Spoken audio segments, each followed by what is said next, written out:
Evening all. How are we on this very chilly Wednesday?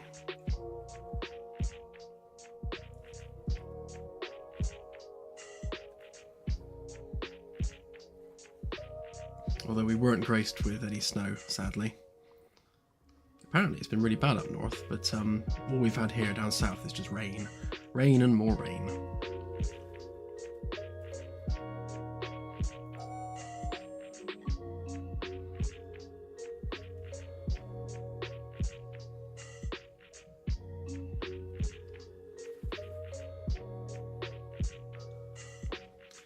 Today we are going to be doing some copy pasting, but I think I might actually do some bug fixing for a change, just to mix it up a little bit. But let me just have a quick look at the bug tracker, see what we got.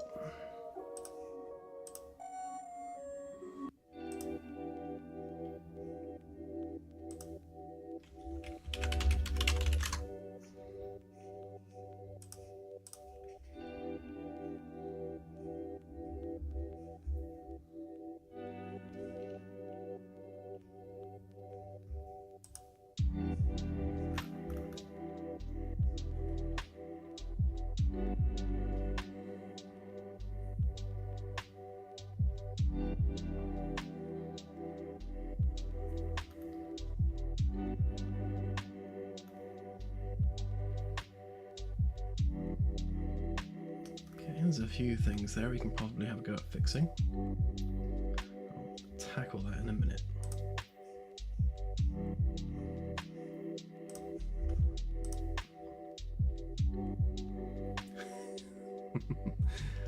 Absolutely.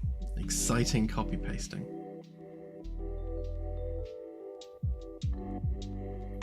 So why don't we have a quick look at what I've been up to over the past couple of days.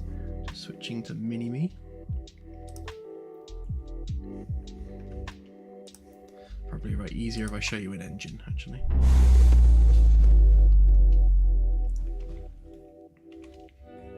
So for the most part, I've been just tweaking and fixing a few little things, and I've added a load more data to the sensors here. So we've now got orbital period calculated for planets and their current orbital velocity, so that's on there now, and planets now actually have their physical characteristics back.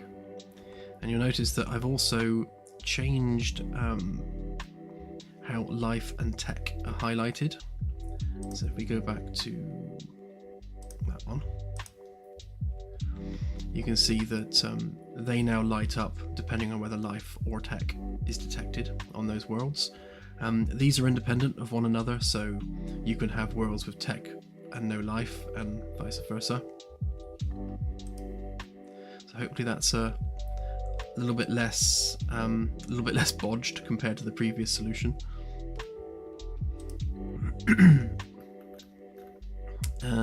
What else? Oh yeah, I added a blacklist for civilization names.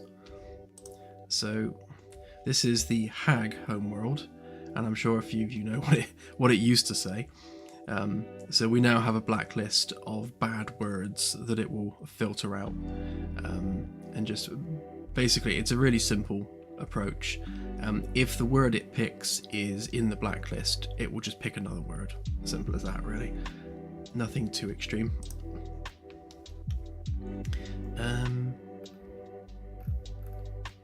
What else did I do?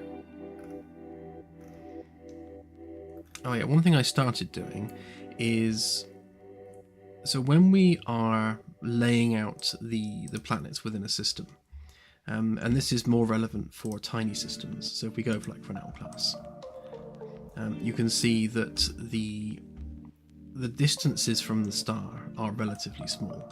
Like, we're barely scratching a single AU.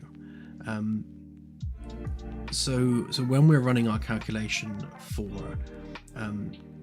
the ever increasing distance, so I think it's like an average of about 1.7 times the orbit would be the next one. when it's this small of a gap, we could get some planets which are within the hill radius of the planet before. So what we need to do is we just need to make sure on the Galaxy Gen code is that we capture the hill radius of our first planet, and then when we move on to the next planet, we compare its orbital distance against the hill radius of the first planet's orbital distance, so that we just make sure that we set that as the minimum, plus a little bit of a buffer for a margin of error. So we just make sure that planets are not being spawned within the hill radius of the planet that came before them, because that would result in an orbit which wouldn't be possible, because this planet would mess up this planet, or the other way around. I did start doing that, but it's not fully done yet. The data for it's there now, so obviously we do have the hill radius for each planet, but it's not actually checking it yet. So that'll be one of the last things I do, just hook that up.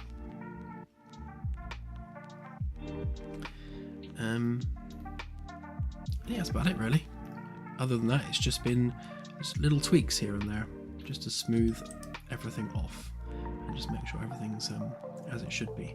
Oh, and I fixed the bug where for inhabited worlds we had this weird bug where it would create 600 to 800 planets, which made this look interesting.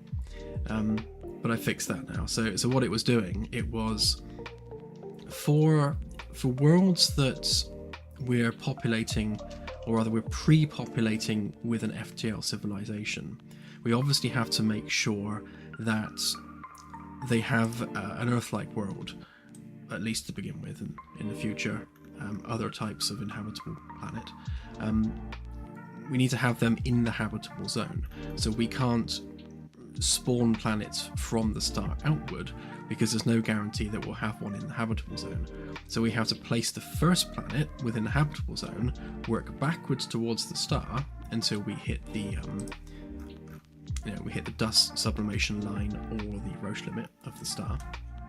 And once we've got there, we then work from the first planet we placed outward. But the issue we were having is that it chooses the position of the innermost planet based on the Roche limit of the star, the dust sublimation line, plus or minus at 10%, so, or 10 times that value. So it'll take whichever one of these is the greater. So in this case, what we've got 2.8 million kilometers there, 1.1 there. So this is the greater value. So it will take the dust sublimation line, it will multiply that by 10, and then anywhere within that region, it will randomly place the first planet. So of course that's a random value.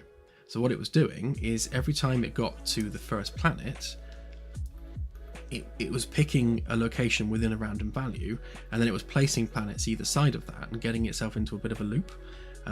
So it was basically a roll of a dice as to which one ended up within or outside of those bounds before it stopped generating planets.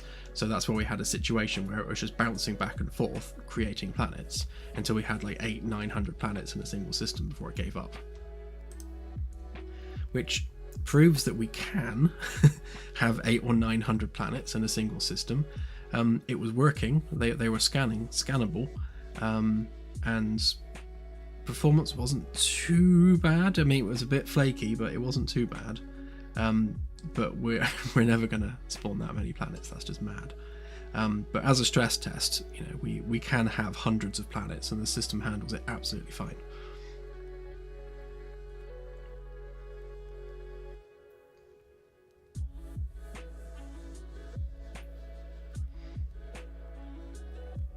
Oh wow, 1070, Michael. Yeah.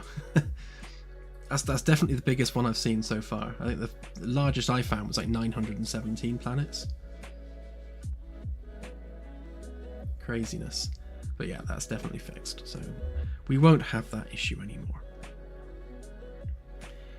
Right then, so right, there's a couple of little things I wanted to just polish off with this before we look at some bugs. You can see that as we go between gas giant and terrestrial world, we're still comparing the values to Earth, which means we're getting some crazy large numbers here. So we just need to make sure that with a gas giant, we're comparing the values to Jupiter and not Earth. So all the terrestrial planets will be compared to Earth, and all the gas giants will be compared to Jupiter. They tend to be kind of the standard comparator, and of course for stars we're comparing them to Sol. So we shall do that. And I also wanted to create a quick macro for determining which scan level or which knowledge level we're currently working with. So I'll probably do that first.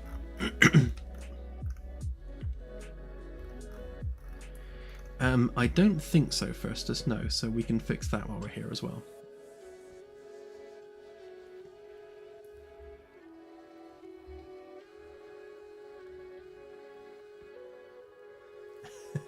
That's crazy, Ian. Although if you've got something which is more sophisticated than my stupid random vowel and consonant generator, then yeah, I'd love to see it. I was having a long conversation with ChatGPT about language generation and how the best way of creating languages which sound consistent and similar. So like have an elven language that sounds elven, so every word has that kind of elven sort of twang to it. And yeah, it's nice. It basically it involves creating like consonant and vowel pairs or triplets, and then creating data tables with those predefined triplets in them. And then when you generate a specific language, you pick the data table that has the duplicate. What are they? I can't remember now. I said now. But yeah, so basically these vowel and consonant pairs that you've got, you pick the ones that have the right sound and feel for the language you're generating. But of course, the prerequisite to that is you have to generate all these data tables. Yeah, we'll have a look and see what we can do with that. Yeah, syllable groups, thank you. And yeah, Welsh. I have Welsh aliens. Yeah, so of course we want insectoid races to have insectoidy sounding language, and so on.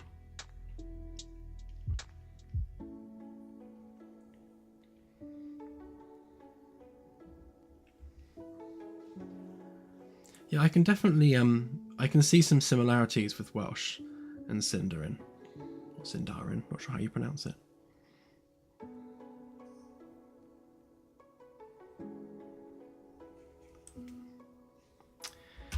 Right, what was I doing? Macro.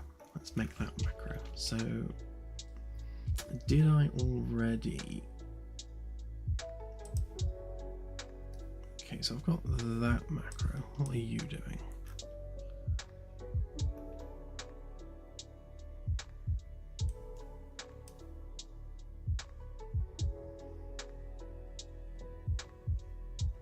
Yeah, to be honest, that's probably already doing what I want it to do, so... So we need the knowledge level of the location we're at.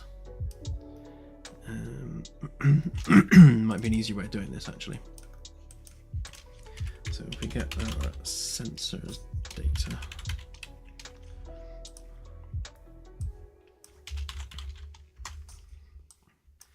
So we've got two different knowledge levels here. So we've got our current location and our selected location. So the current location is obviously the star system you're currently in, and the selected location is the one you've got selected from the long-range sensors.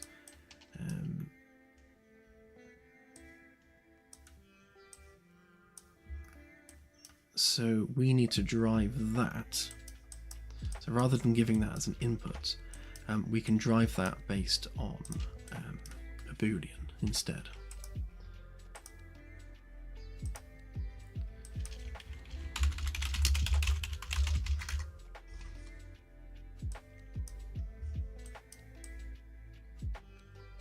So if we do a select on this, whack that in there.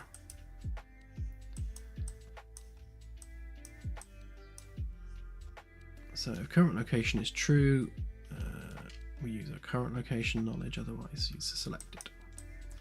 Right, so that just avoids the need to enter that manually.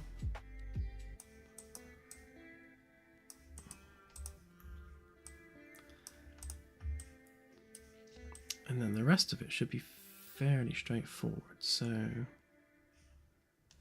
yeah, because we're just looping through the planets that are in the data and then pulling off the knowledge level accordingly.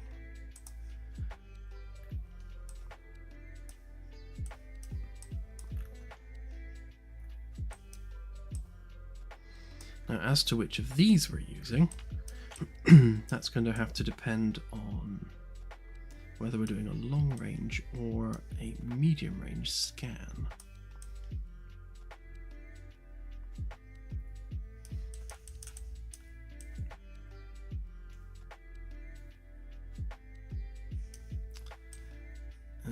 Okay, so or did we just set that as a Boolean maybe?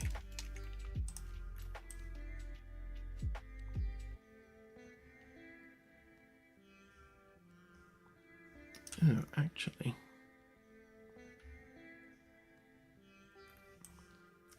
can we skip all that entirely maybe?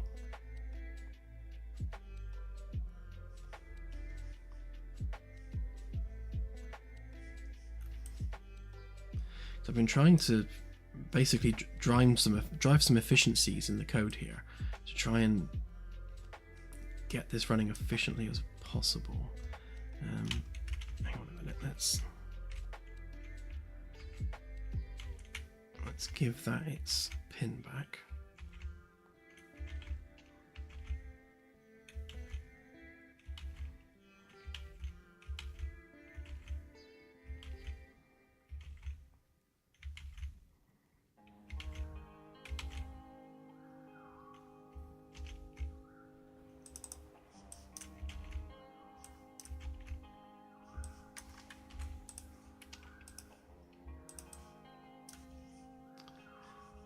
So set that back to what it was, and instead, if we pull in that integer into here,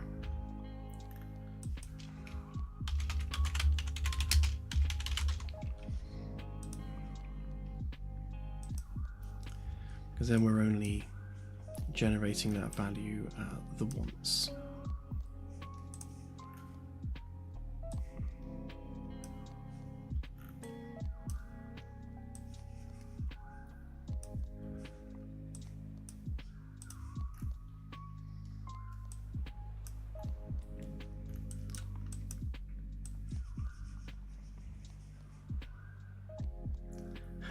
Yes, it is indeed, Scotty.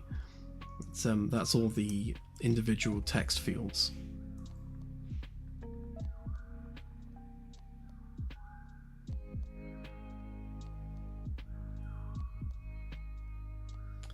Yeah, you're right there, Firstus. The descriptions aren't taking knowledge level into account yet.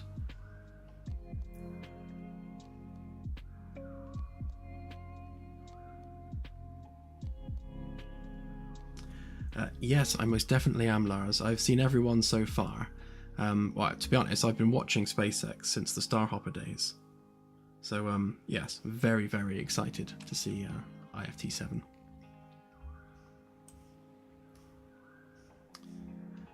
Right, what was I doing with this? So we need to manage the visibility of this versus the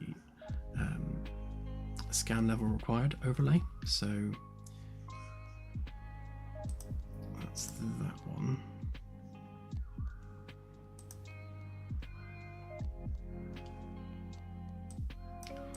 So census data, planet,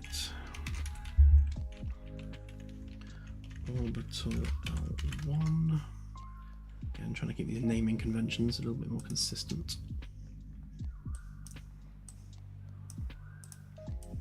And then we can handle the showing and the hiding of that prior to sorting this out.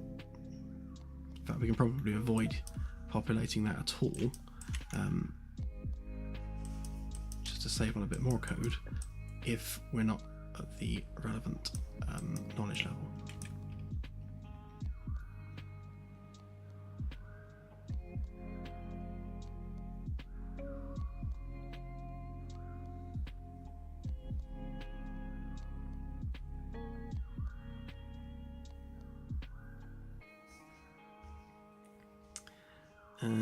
Right, so if that is greater than 0, because this is level 1 data, don't need that, oops, don't need that.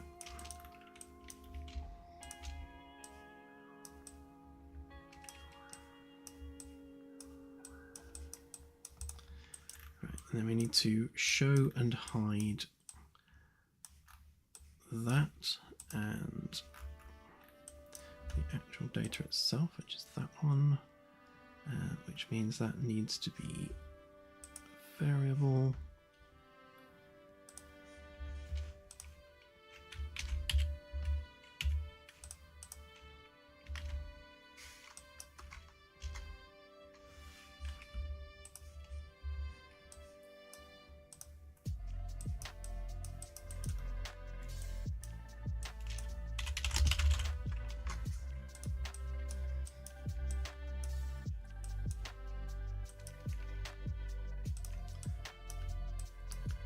First, so if it's higher than that, then that needs to be hidden.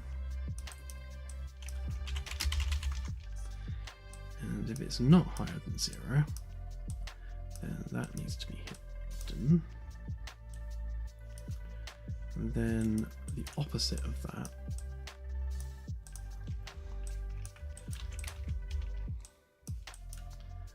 there. So, right, yes, we need that.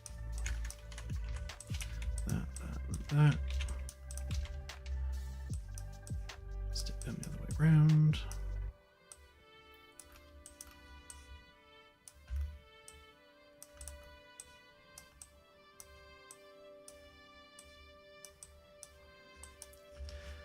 Right, so if we're over 0, then we want to hide the requirements message and show the data.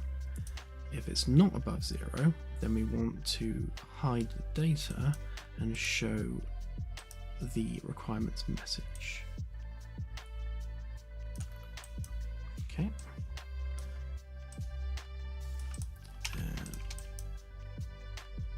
Right, so you only want to actually populate the data if it's true. So let's just give that a quick test.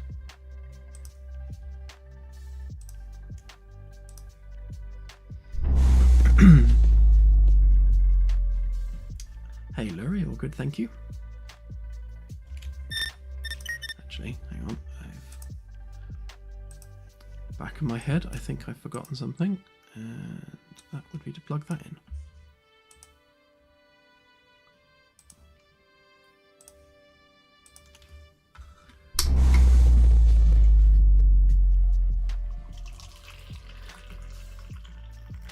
I have to chug some tea because I seem to be losing my voice a bit today.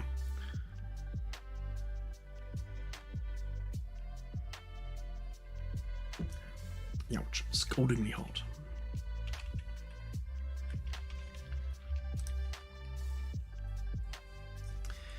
Okay, so on a system we haven't scanned, we're now saying knowledge level required there. And on a system we have scanned, we should have our physical characteristics, yeah, so that's working there. We're not seeing the message behind it. And it's definitely gone there.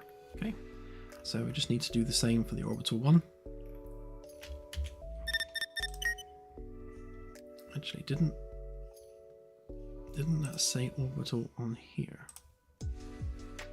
Oh, it did.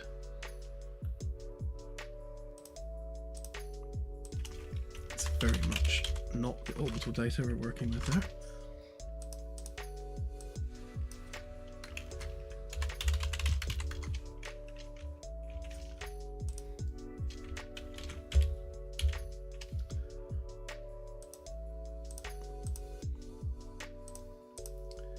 This one is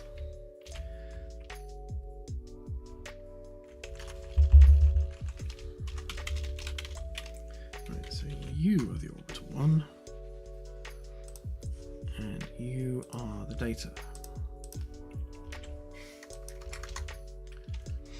Alright, and then that goes here, and we need to do the same thing again.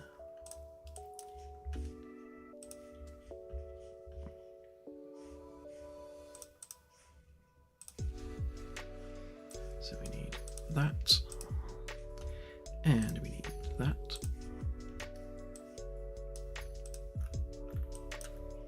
and we need our knowledge level.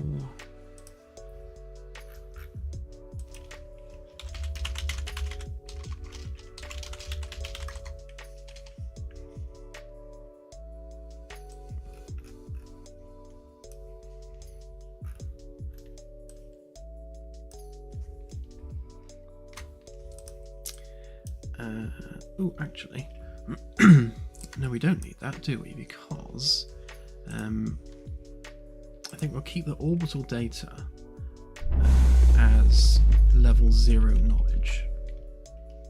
Because, or at least for now, because obviously we're drawing the holo display for the system as soon as you delve into it. Now, obviously, in order to draw this, then it needs to know the orbital characteristics, so it can't do that without knowing this. So I guess the question there is, do we not draw the orrery map until we've done a level 1 scan, or do we just leave it as unknown?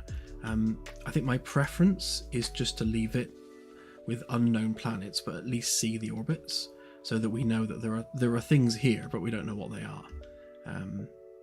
That feels nicer than always having a blank map every time you click on it. So then we can obviously have the overview expand with knowledge level. Keep that as knowledge level 0. That would be 1, and then you've got 2 and 3 there.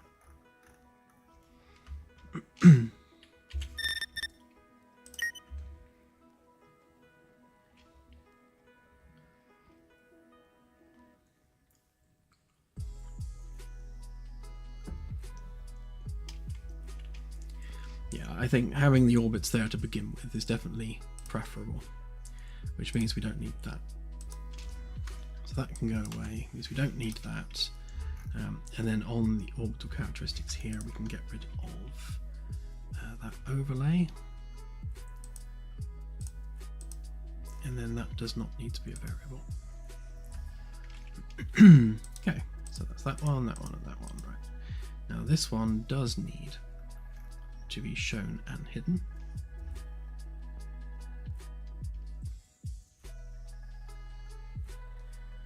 Yeah, true that, Lars.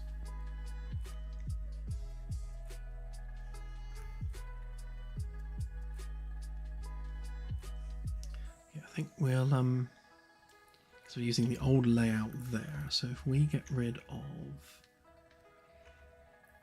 that text box, and then we steal the one from the star.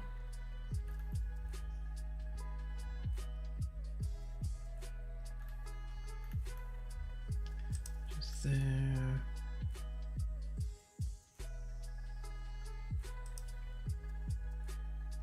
Yeah, it's that photosphere one. So if we steal that, and we pop that on there.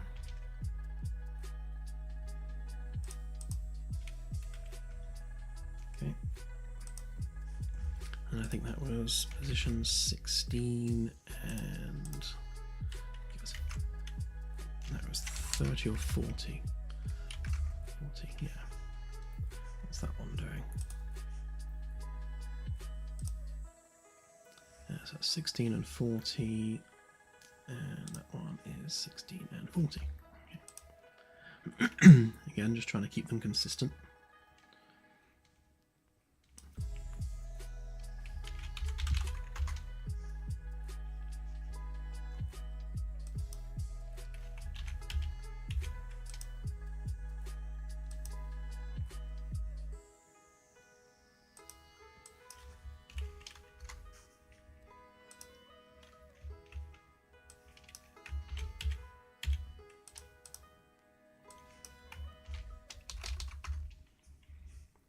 So you're a variable, you're a variable.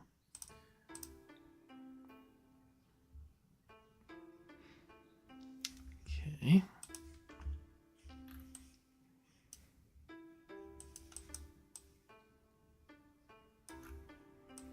Don't need to worry about that one.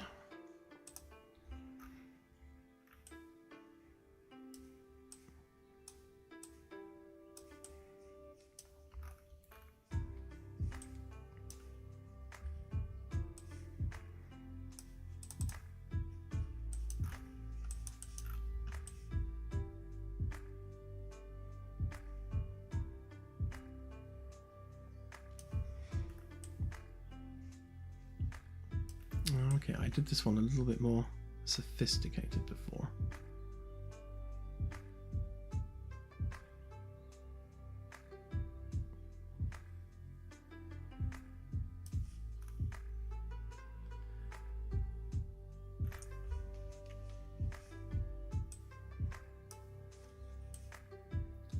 Right, that's fine, we can plug them straight in. Don't want that one, don't want that one.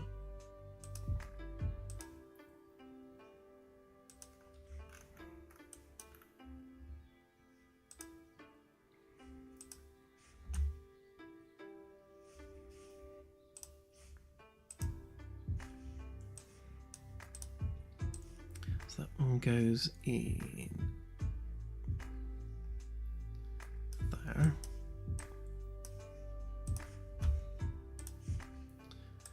that one goes in that one.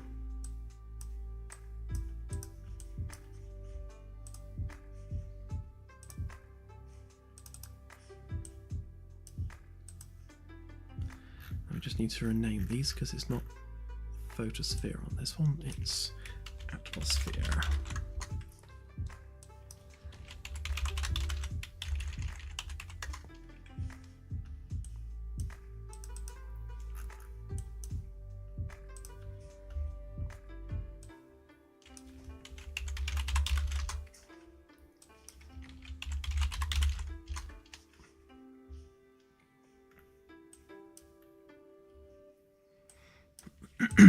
So what I did with the other one won't actually translate very well when we copy paste the macro. So it would be better if I did the same thing here, where rather than doing it like this, we take we take these as inputs instead. So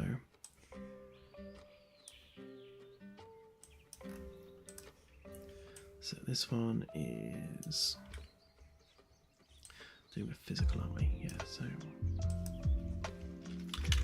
text physical L1.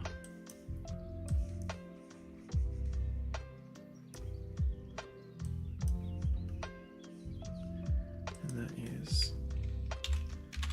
horizontal box physical.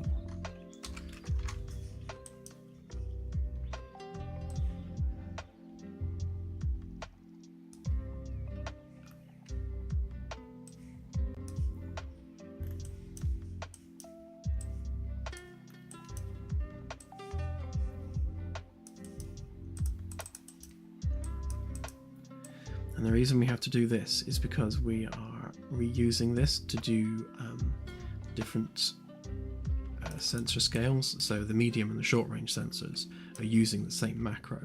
So of course we can't use a direct reference to those particular widget fields because they'll be wrong for the medium range. So we need to just plug them in here. Where are we? So we need that one in there, and that one in there.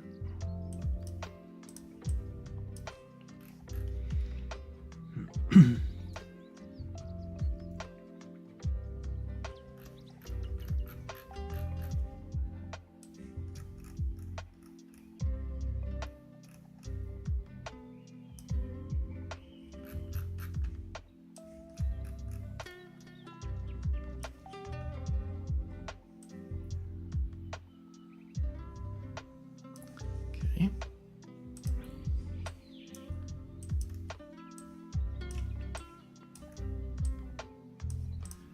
And then we can just pop them in there. So we need something for the atmosphere, so physical characteristics, we want that one.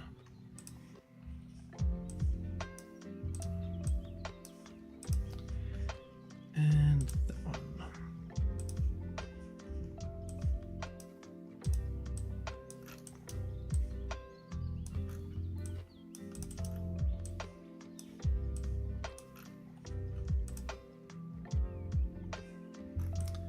Going to chuck up some errors because it's expecting these to be populated with fields, so let's just chuck some text fields at that a sec.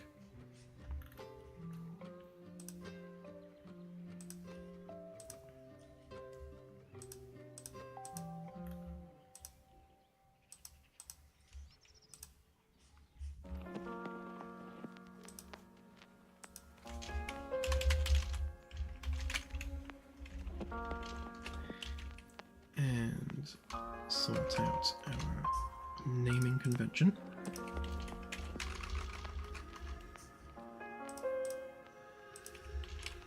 So right now we've only got fields for hydrogen, helium and metals,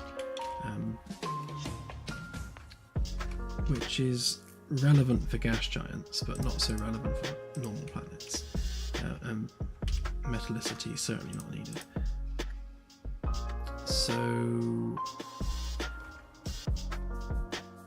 So eventually, this list needs to be expanded to include a lot more chemical elements, because obviously planetary atmospheres could have a wide array of different chemicals. I do have that in the data, so if we have a look at the atmosphere. So we've got quite a few more chemical elements we can plug in, but they're going to be reading 0 values for now because we haven't actually started calculating those yet. That's part of the atmosphere pass that we're going to do probably in the next build now rather than 226. So we're trying to squeeze that in for 227. So that will include things like atmospheric pressure, atmospheric chemicals at sea level, and ultimately whether or not that is a human breathable atmosphere. But that's quite a lot more work, which we don't have time for the current demo update.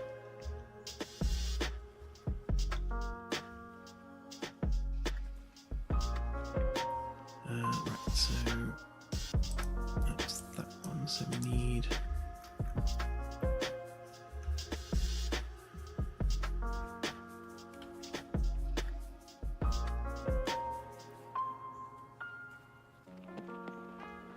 so what we don't necessarily need here is we don't need to compare this to Earth.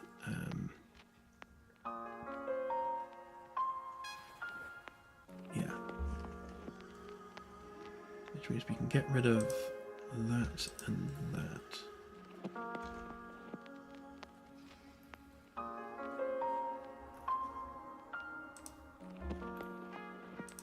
But these ones,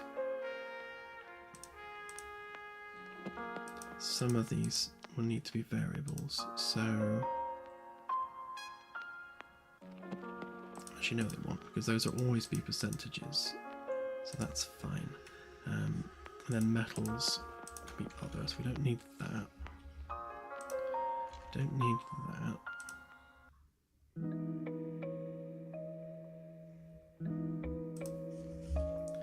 That is in fact other for now. So obviously hydrogen and helium is being calculated for gas giants, so we will have data for gas giants, just not for terrestrial worlds. I think we'll probably just stick NA on this for now for terrestrial worlds, which means that these do need to be variables. So we need to change the percentage symbol to NA.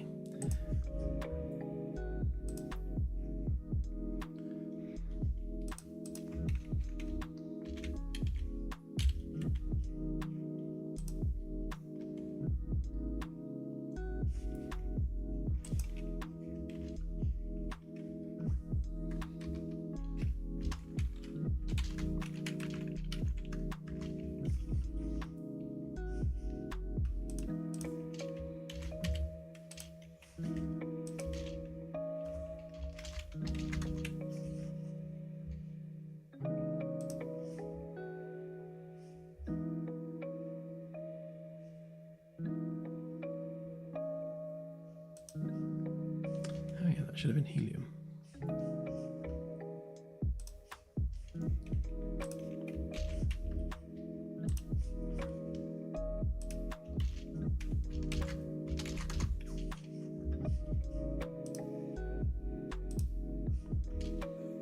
So Kelvin we don't need to care about.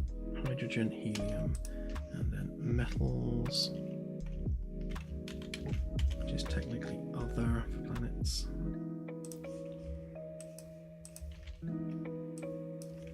But let's call it other just for consistency's sake.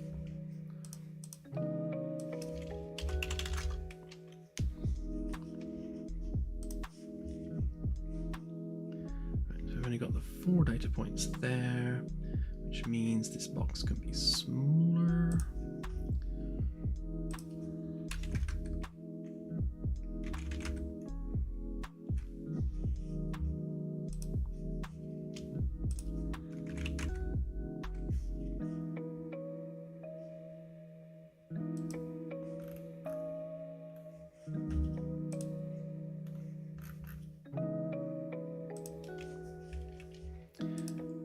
Okay, so we've got temperature. That can go straight into there. I don't need to worry about our comparison, so that can be removed.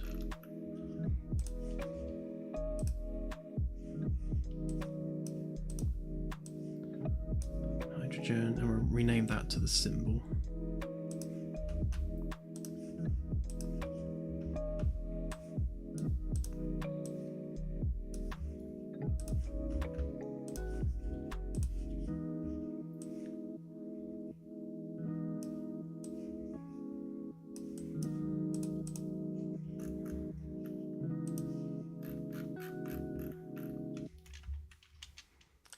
So that's other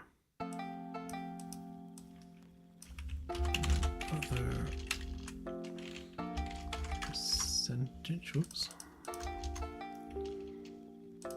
And that's helium percentage, hydrogen percentage, and that's not needed.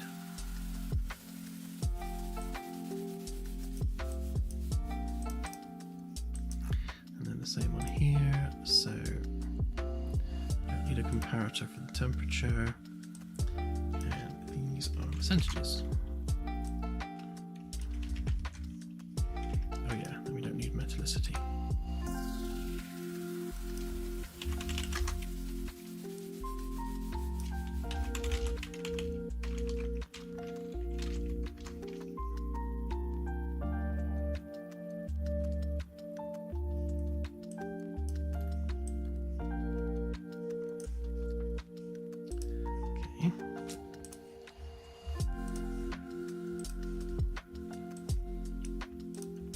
So hydrogen percentage.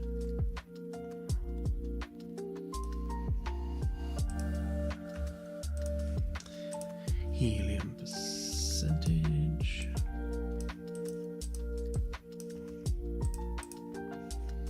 And other percentage.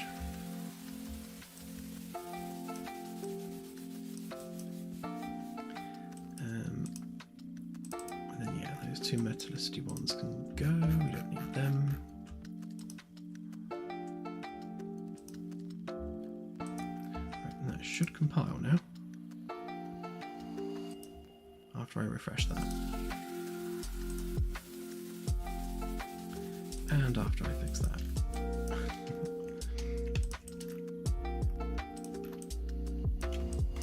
So you're not needed, you were metallicity. And we'll check to see whether or not this needs a value, but for now it can just be percentage.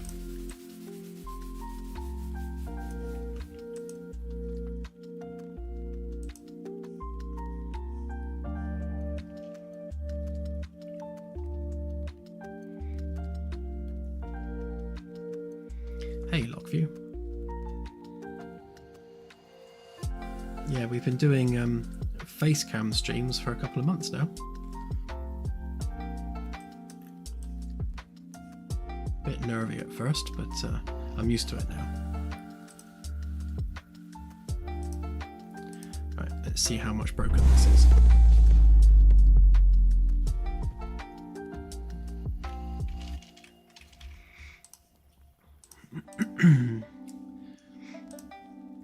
Right, so that's correctly showing, that's correctly not showing, and that is correctly not showing. That one we haven't done yet. Okay, and then for one that we have scanned, we have correctly showing and correctly showing.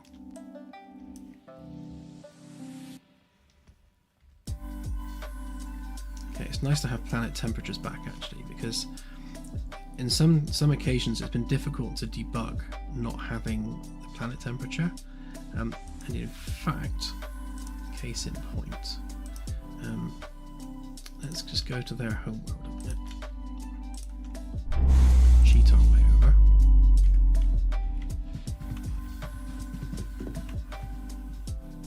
Yeah, so it looks pretty frozen.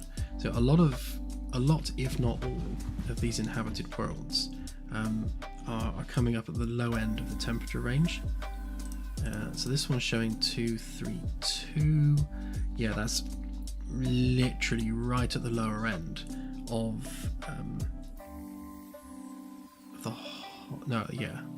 that's right at the cold end, because we're going from 320 Kelvin to 230 Kelvin. So in actual fact, it's just over. So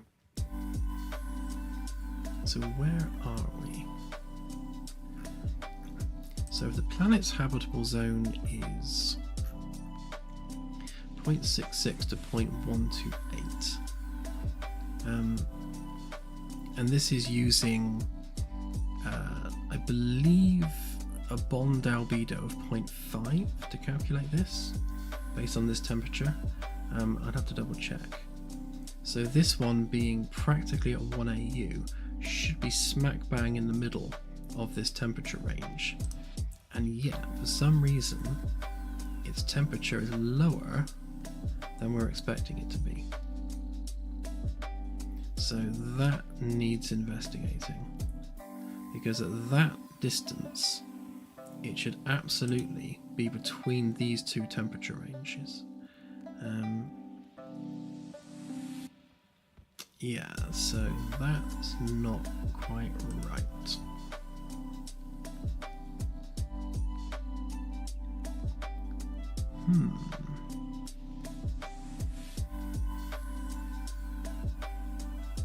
Okay, that's worth investigation.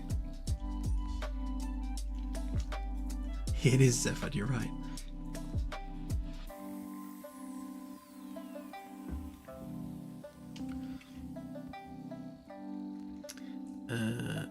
Right, so when we generate the planet, in fact, let's just double check the whole process a minute. So when we define our temperature regions, yeah, we take the stellar details and then we basically test the temperature at the distance for a given albedo. We're using 0.12 for the bond albedo for rocky worlds. That's basically the same albedo of it's like the moon and Mercury. Okay, and then we're using 0.3 for atmospheric worlds. Let me just check Earth's a minute. So Earth bond albedo, I think it's around about 0.3. Yeah, 0.29. So a bond albedo of 0.3 should be, roughly analogous to an Earth-like world. So we're definitely getting the right temperature from the right albedo there. So I'm reasonably confident that that part's correct.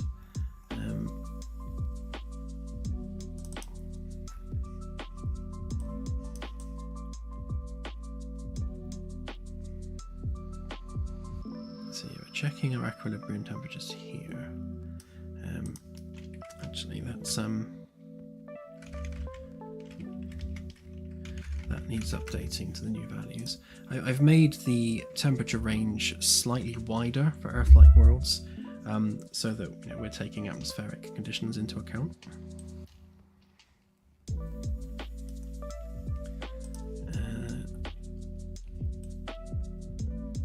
Where are we doing temperature?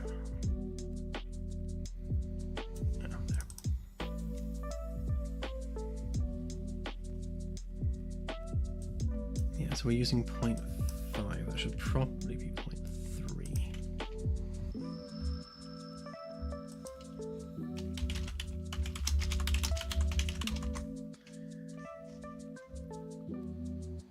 Yeah, so Mercury is 0.119. The moon is 0.12.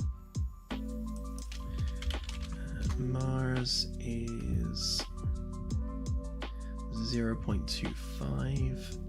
Obviously Earth is 0.29. And then Venus is the odd one out. It's got a mental bond albedo. What is it? Oh yeah, about 0.8. So Venus has a bond albedo of like fresh snow. It's crazy. Yeah, so I think where we've been going wrong here is we've been picking just an average bond albedo rather than using one that makes a little bit more sense. Although I think Jupiter is probably around 0.5.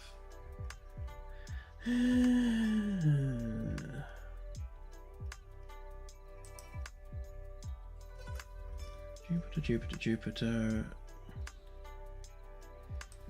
Oh no, Jupiter's is 0.34. Right, its geometric albedo is 0.5. Okay, so 0.34 for Jupiter. May as well check all of them while we're at it. Saturn is 0.34.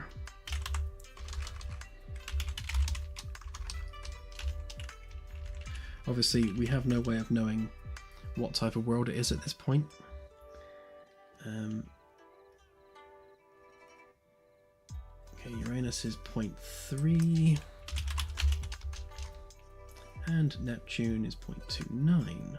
Okay, so I think 0.3 then is a much better base value than 0.5 based on the Sol system at least. It seems to cover a lot more bases. Obviously for a Mercury-like world, that bond albedo is a bit high, which means it's going to be reflecting more of the temperature, more of the light than it otherwise should. But again, when we're generating the planets, I'm wondering actually whether it's worth recalculating this value again once we know more about the planet's conditions, Because what we could do is we could go with a bond albedo of say 0.1 or 0.15 for the initial rocky body, and then change it and recalculate the equilibrium temperature once we know whether there's an atmosphere and clouds. That would be the more accurate way of doing it, which I imagine we will do, but let's leave it as 0.3 for now. That seems to be a nice happy average for the Sol system. Right, and then let's see whether that affects our calculation. I mean, it should do, because that bond albedo is now matching the bond albedo used in the temperature region. So that should affect the temperature accordingly. Yeah, it's up to 253 now, so that's definitely more in line with the temperature region we want it to be. And if we look at the short range scan, we should find that this should no longer be too much in its glaciation period, like it was before. Although it still is. Okay. So for our next trick is fixing this. Why is that planet still so cold? Let's look at the atmosphere.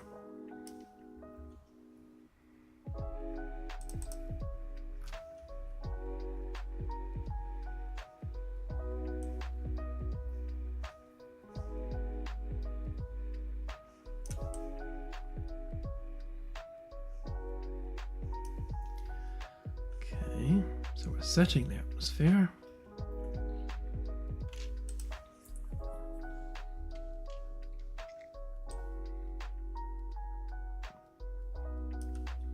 Yeah, I think what we're not doing there, losing my voice again, I think what we're not doing there is we're not taking atmospheric heating into account. That was probably one of these, wasn't it? Yeah, that one. So I may stick that on there. So if we use Earth as an example a minute.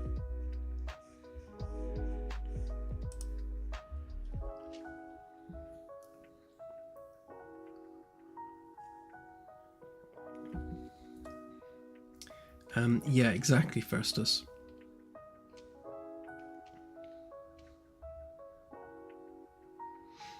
Yeah, so the issue is that we're taking the equilibrium temperature of the planet and then pretty much just using that rather than taking the atmosphere into account.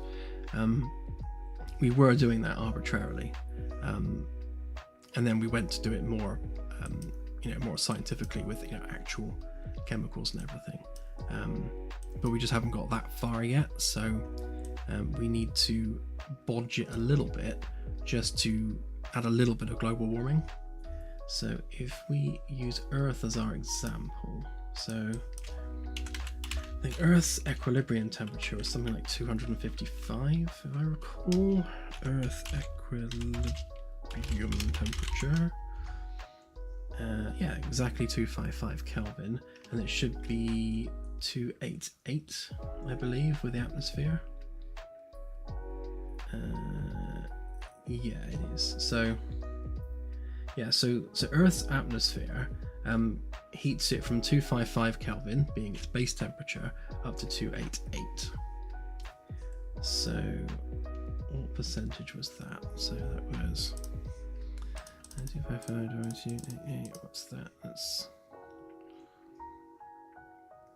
what, 10% about? Yeah. So if we take our planet temperature, where is our planet temperature gone?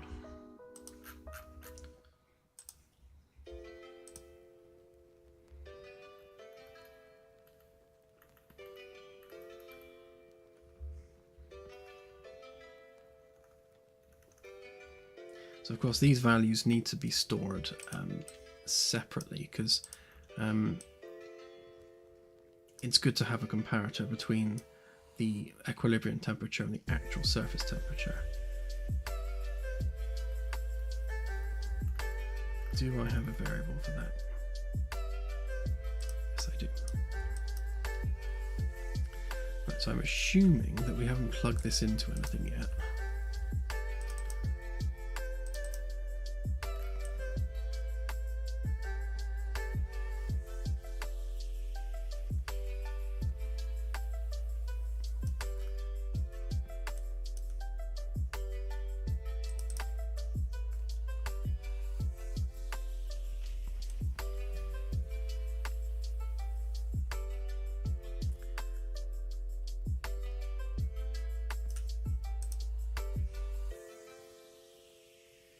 Yeah, okay, so we were just using the equilibrium temperature before, which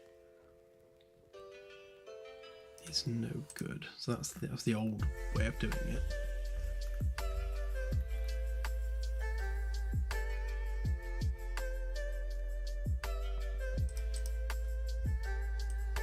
Right, yeah, then we weren't hooking that up to anything. So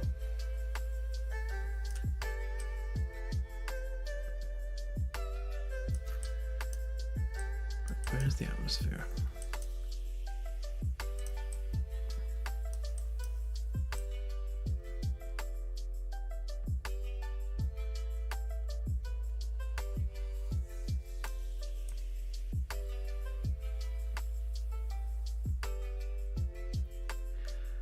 So do we therefore,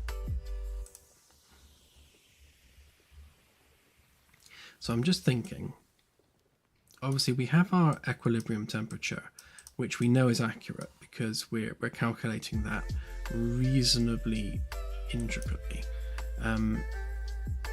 So we don't want to mess with our equilibrium temperature, sorry, that one.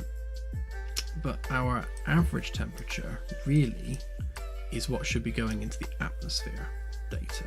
So therefore, do we stick the equilibrium temperature as part of the physical characteristics?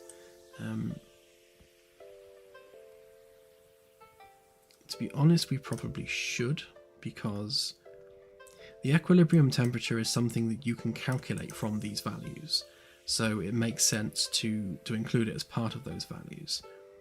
Things like the actual surface temperature based on the atmosphere is something you derive from actually, properly scanning the atmospheric conditions, which is why we've got that as a level 2 data point. So if we stick the equilibrium temperature as part of our physical characteristics, then we can stick that at the top here somewhere.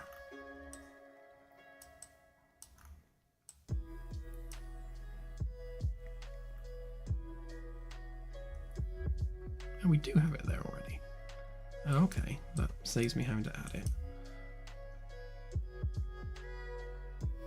Past me obviously thought about that already. Right, okay, that saves some hassle then. So if we use that as our equilibrium, that as our surface temperature, then all we need to do then is set this. And let's just make sure that we're definitely not setting it anywhere else.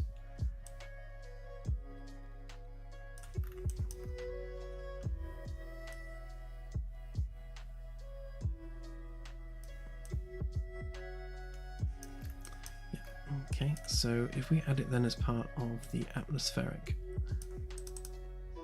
calculation here, so let's move that out of the way.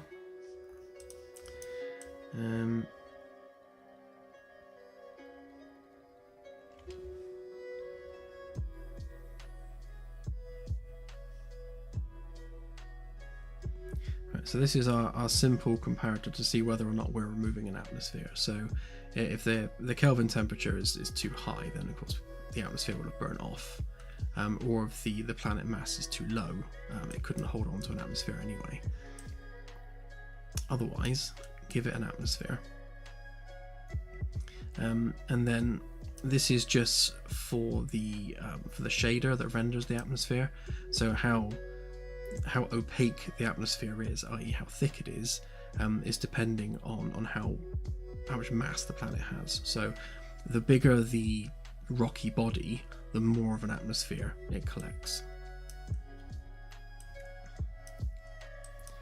So therefore,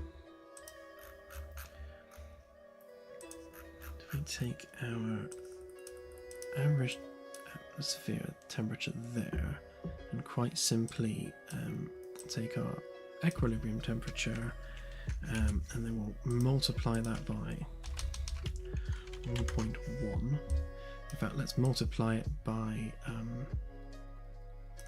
a random value. So just to keep things nice and random, so we've got a random stream, float in range,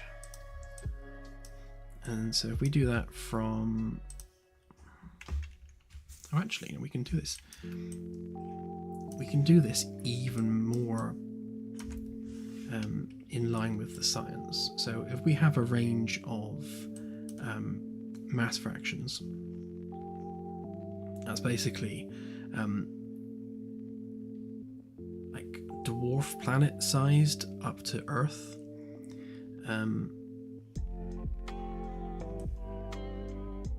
Yeah, so if we take our output range from 0 to 4, and we do another map range clout.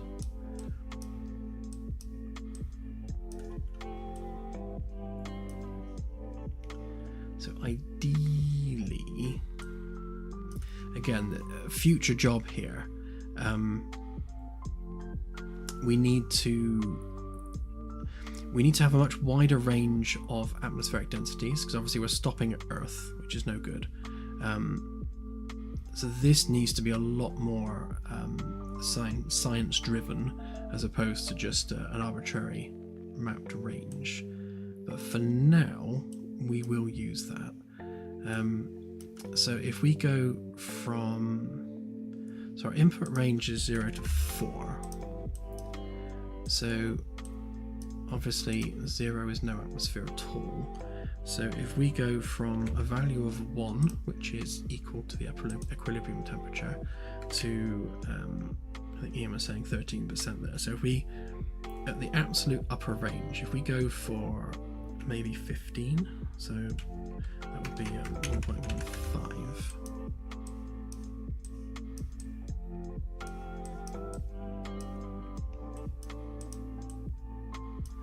So all we're doing, and this is not really science driven yet, so we're basically just taking the mass of the planet, working out how thick the atmosphere is based on the planet's mass, and it's not the actual mass, that's the mass as a fraction of Earth, and then we're obviously increasing the atmospheric heating accordingly. Although I think if we instead go from, if we use the actual mass fraction itself, and then we can increase that beyond Earth's range. So let's go up to 2 Earths, and then maybe stick that at 1.25. So obviously a planet twice the size of Earth, or twice the mass of Earth, is going to have gathered much more of a gas envelope and should therefore have a higher greenhouse effect. So if we go for 1.25 at the absolute upper end, and then hopefully a value of 1 will fall around about in the middle there somewhere.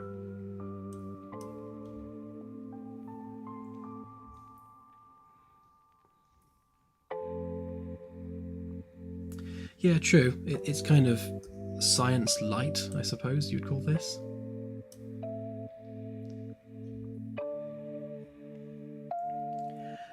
Not yet, David. So right now we're just solving a bit of an issue where Earth-like worlds that are being placed within the habitable zones manually are too cold. They're only ever so slightly too cold, but they are too cold. Which means that they're coming up as planets in an ice age, when really they should be warmer given their atmospheres. So what we're doing here, so what's halfway? So yeah, so actually that's about spot on. So a value of 1 would be half of this value, which would be 1.125, I believe, which is practically a 13%. So Earth falls in the middle of this range. It's also in the middle of the mass range as well, so that's pretty much exactly what we want it to be.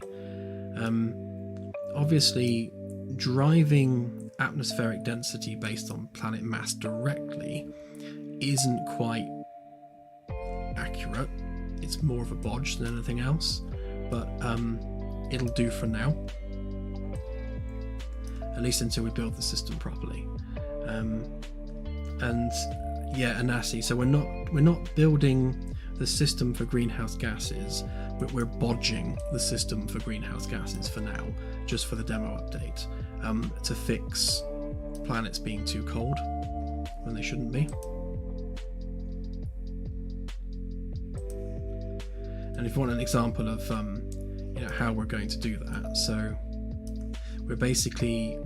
we're taking the thermal velocity of various molecules, and then we're comparing the thermal velocity of those versus the escape velocity of various planets. So Earth is 11.186 kilometers per second.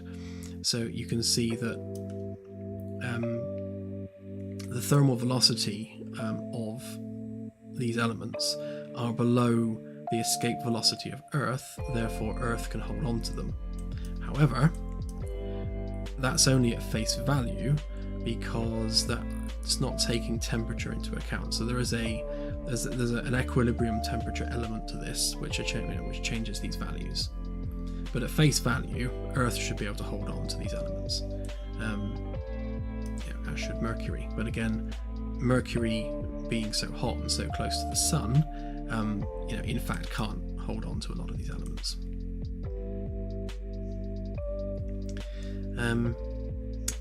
So there's a lot of work that needs to go into this yet. Once we've run the numbers on the different elements and the different escape velocities, then we'll know, realistically, based on the planet's mass and temperature, which chemicals it could have held on to. And then we know the abundance of those chemicals in the protoplanetary disk, because we calculate that already. And that will give us our atmospheric composition.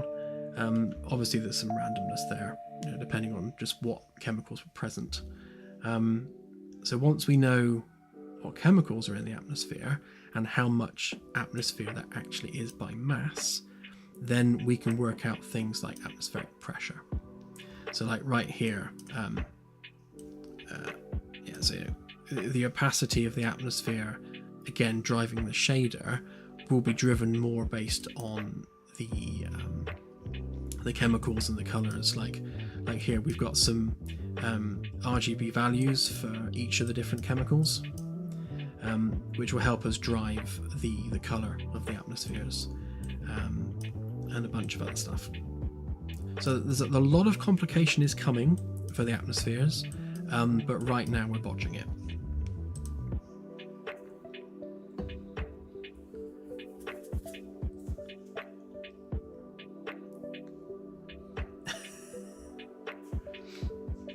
Exactly, Claire. This isn't feature creeping, this is fixing a bug. So now that we've done that planet should be warmer.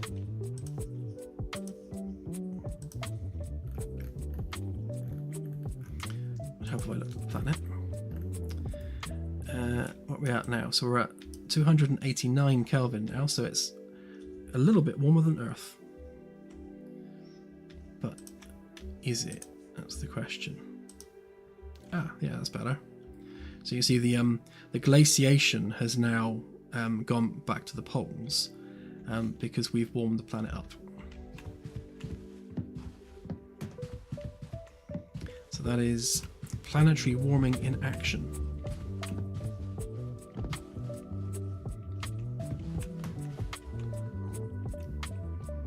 I'm assuming the text signatures isn't working yet. No, so that's one of the other things I need to do actually. I need to fix the text signatures showing on here, which means we need to do a version of this texture which is only highlighting the habitable areas where the buildings are. Yeah, there's a couple of things not working there actually. So why is that? Oh, I know why that is. Yeah, so with the procedural planets, we need to render different texture layers containing different bits of data. So things like turning off the clouds, we need to have the cloud layer rendered separately with a separate opacity value so that we can turn that on and off. And the same with the day-night terminator as well. So that's driven by the actual material. And with the text signatures, again, that's rendered onto the material and should be visible on the planet. Although it is actually doing a 50-50 dice roll, so that's probably why we're not seeing any. So again, we know this world is inhabited because we've specifically told it to be, but we're not telling the shader that. So the shader doesn't know that the planet's inhabited, and therefore it has not populated it with any surface lights. So there's a couple of things there which do need to be tweaked and fixed.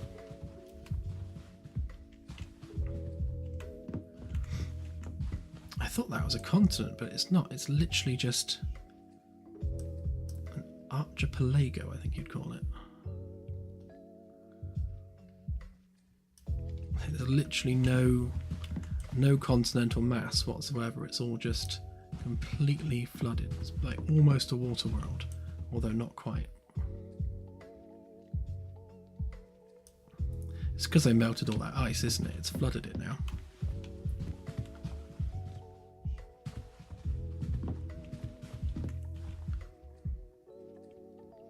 Archipelago. Archipelago. Depends which country you're from. Yeah, the planet Hawaii. I hereby name this planet Hawaii.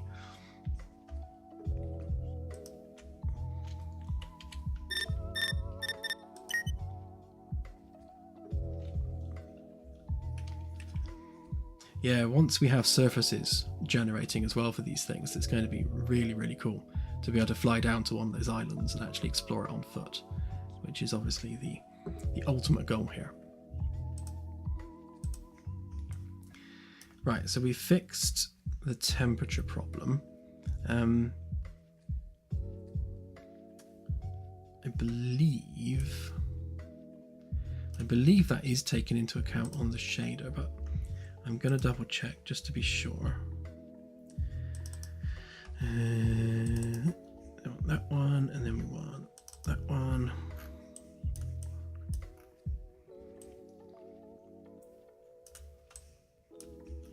Alright, so the surface water is just random. Here we go. So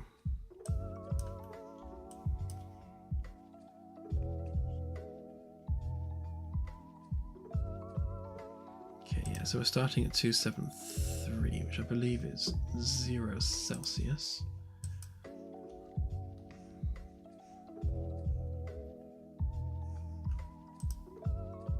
Need to make sure we're actually getting the correct planet temperature out of the data as well.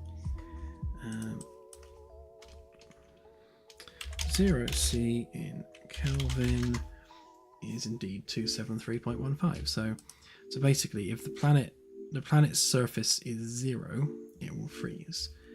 Although I think we should perhaps go slightly lower than that. Let's take it to 270 just for giving it a little bit of a margin of error, because I'm sure that internal heating will probably get rid of some of the ice.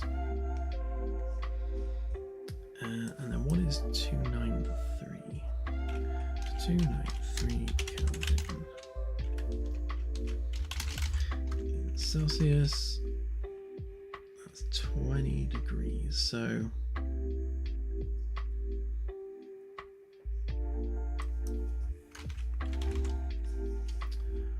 let's take that up to 300.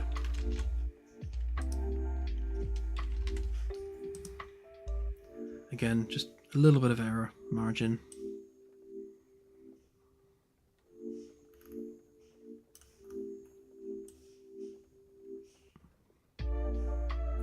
Yeah, I've not actually hooked all that up yet, so there's going to be a reasonably large overhaul of how these shaders work, because I started adding complexity to these shaders, where they're a lot more isolated in the layers, so we can basically take layers of data from the shader and then generate things like height maps and masks for various things. So rather than it just being like you know, here's a shader with a planet surface, we're just generating the layers of data and then creating that surface from that data rather than just doing it all at once, which means we then have access to those masks and those height maps and things for driving other stuff. So like when we come to do the planetary surfaces, we've already got some height map data we can work from to make sure that the surface on the ground matches approximately what you see from orbit. So we'll obviously we're generating an 8K texture for the height map. Now an 8K texture over the surface of a planet is really low resolution, but it's high resolution enough to at least give us our like continental borders and our island borders, so that when you go down to the surface, the surface generation will be procedural, but you'll still have that rough height map that at least so it knows where the islands should be and that sort of thing. So the two should work together. Obviously, making sure that the islands on the surface match what you see from orbit is really important, because what you don't want is to fly down to the surface and find out that the island you can see from space has suddenly disappeared. So we need to make sure that the shader outputs those textures accordingly. But what it wasn't doing is it wasn't generating layers. So things here, so it basically, where it's generating city lights and habitation, it's doing that based on height data. So obviously it prioritizes the coastal regions based on the height map. Obviously it's only drawing it on the side that's unlit at the moment.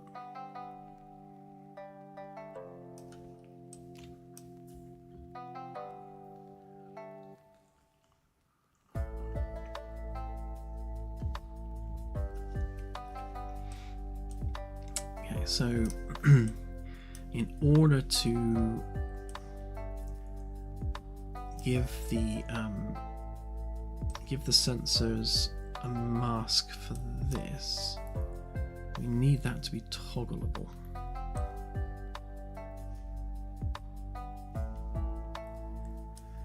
Which means it needs an opacity. Although I think if we're only plumbing that into the emissive, actually that works in our favour, because therefore it's already masked. So if we just have a look at that a minute. Yeah, so we've already got a mask for that, and obviously we don't want it with that, so that one. Yeah, so that's the planetary mask for habitation.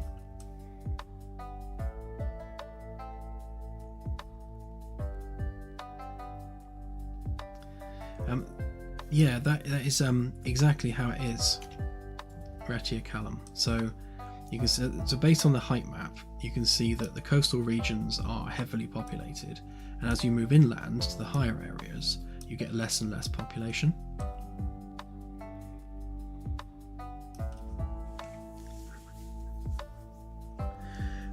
No, Carlton, there will not be continental drift. That's a step too far. Although I do want to generate continental shelves, so I want tectonic plate activity. So we're probably going to use noise for that. So we'll generate tectonic plates, obviously around the surface, and then things like volcanic activity we'll put on the plate boundaries. Again, we can use that data to generate masks that gives us the ability to then know where to put things, which will be very cool. Right, so this data here is obviously just generated by a bunch of noise here. But I don't want to do it like that, so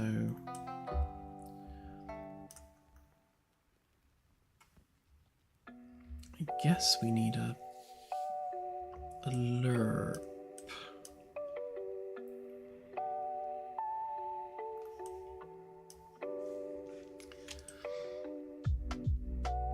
Just wondering how to do this.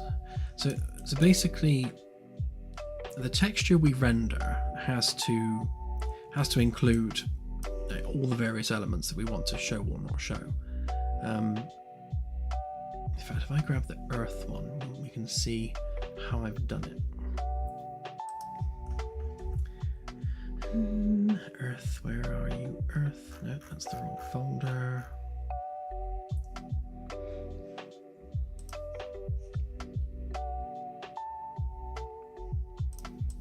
Yeah.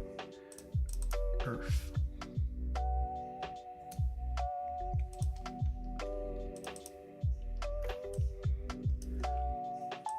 So on here we've got what was I using?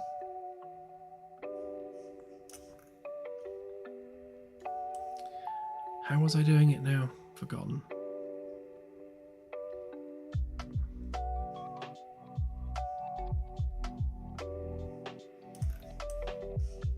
That doesn't strike me as the one I've been using.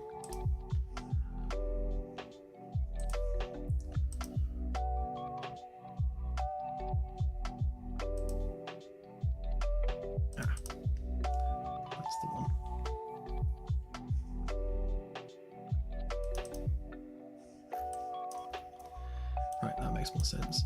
Yeah, so we're using lerps. So if we want to show the day-night terminator, then we just drive this lerp where it basically either shows that or not within the texture. And the same for the surface data again. So we have a lerp where obviously if it's 0, we don't show anything. If it's 1, we do. So the texture itself becomes dynamic based on the various things that you chuck at it. So the procedural planets are obviously more complicated because there's all this going on. So what I need to do is basically fight the spaghetti and give us our different layers. And now what we'll do is we'll duplicate this as a separate material because we don't want to break the actual proper planet generation material. So we'll duplicate this and then chop it up a little bit into various layers. Because ultimately, and something else I want is to generate height maps. So let's have a look at this one a sec. So like how we've got the planetary data here. So this is the height map for the continents. And there's a lot we can do with this. So especially on smaller worlds, we can drive things like tessellation on the material, so we can actually make it 3D from space using nanite tessellation, which would be cool.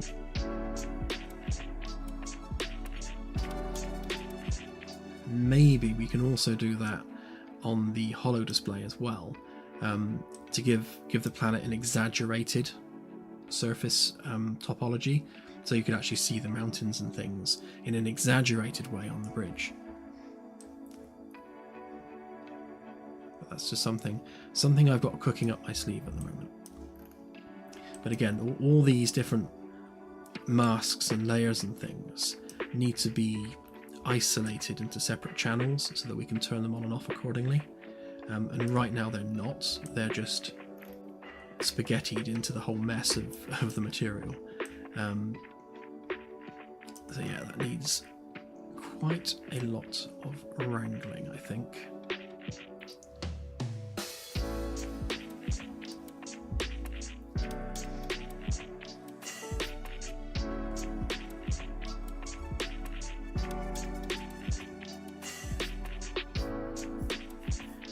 Don't know why that is CSI, unless it's just the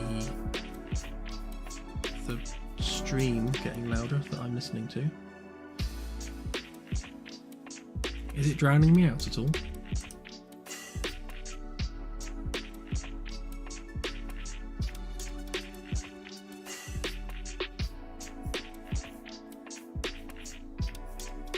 I think it might be this track being particularly loud. Hang on, let me try turning that down a tad. Oh, great, the track finishes just as I try and change the slider.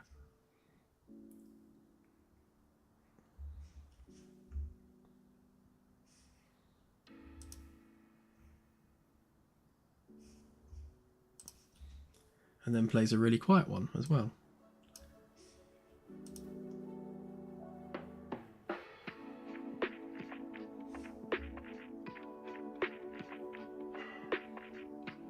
I'll keep an eye on it and see if it gets too loud.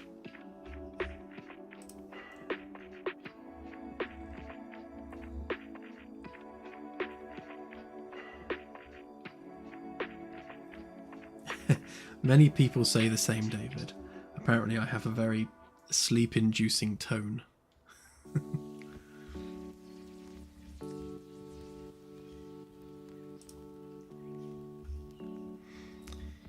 Right then. Let's just see where we're at a minute.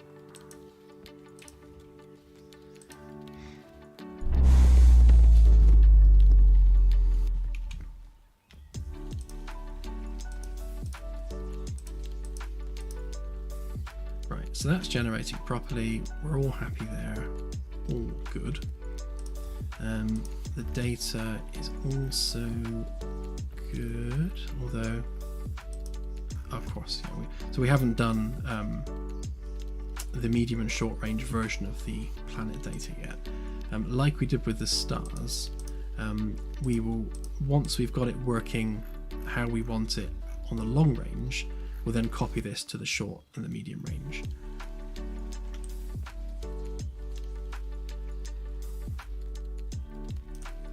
So now we have a temperature of 530 Kelvin. What?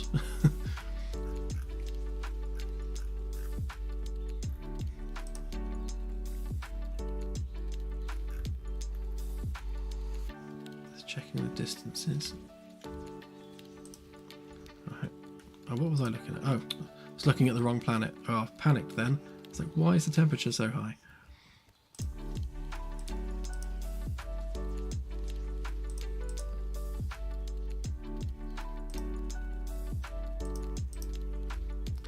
So gas giants are obviously using the wrong pin there, so they're all showing the wrong temperature. Yeah, so the temperature was set by this planet, and then it's not being set again by the gas giants. So let me just make sure that that is hooked up.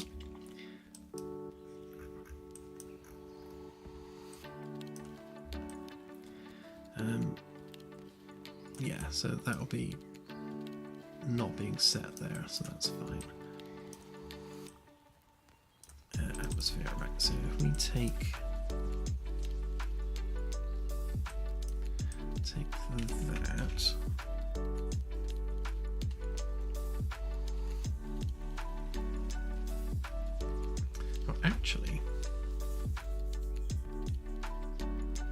So I know nothing about atmospheric heating or gas giants, and whether or not gas giants have a greenhouse effect as part of their calculation. I'm assuming they would, but I think for the gas giants, would maybe just take the Kelvin or just heat it up ever so slightly. Hang on, let's ask Google. Do gas giants have a greenhouse effect?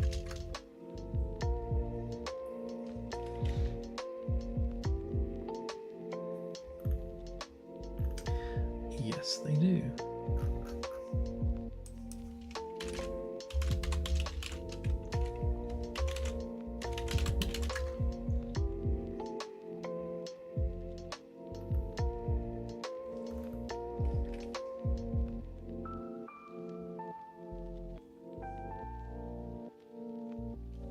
Okay, it seems to be depth related.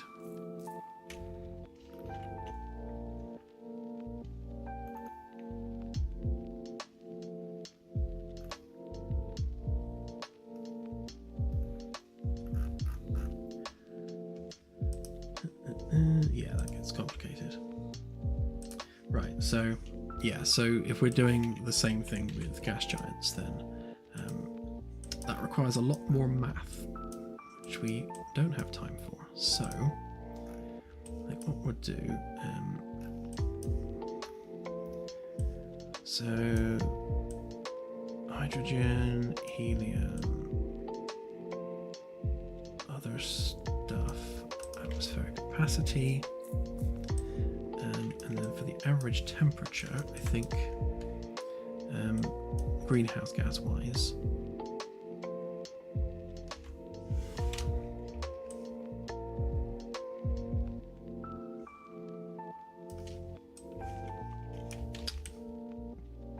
there's nothing sensible I can really base that on, so I think we will just randomize it, maybe from 0.05 to 1.1, so that's 5% to 10% heating from the atmosphere. Again, there's no science here at all. I'm literally just increasing the atmospheric temperature by 5 to 10% arbitrarily. This will be science driven though, once we get to doing the atmospheres properly. Right, and then we just need to make sure that that's being applied properly when we do this, which it should be. Yep. We'll also have the same problem with this one. Good night, Ian. Have a good one.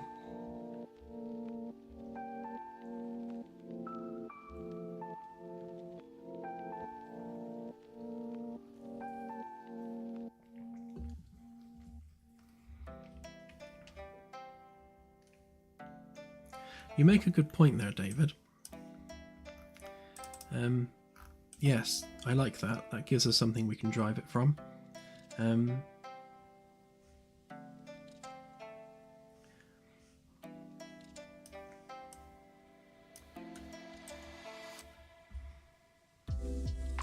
So we know how much methane is in the atmosphere.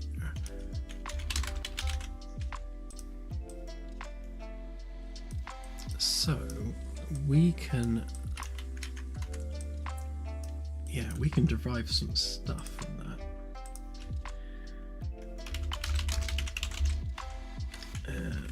Gas giant methane percentages. I must have written this down a million times already, but I never keep a track of it.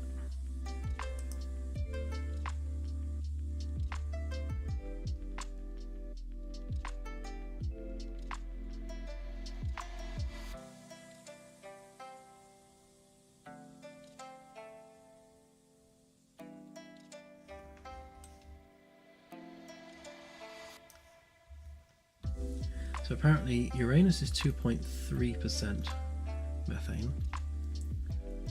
Insert joke here.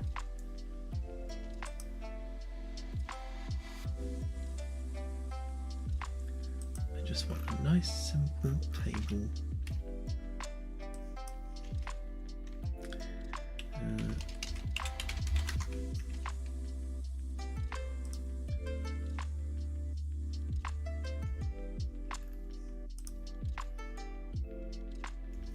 Surely someone's made a nice simple table I can copy.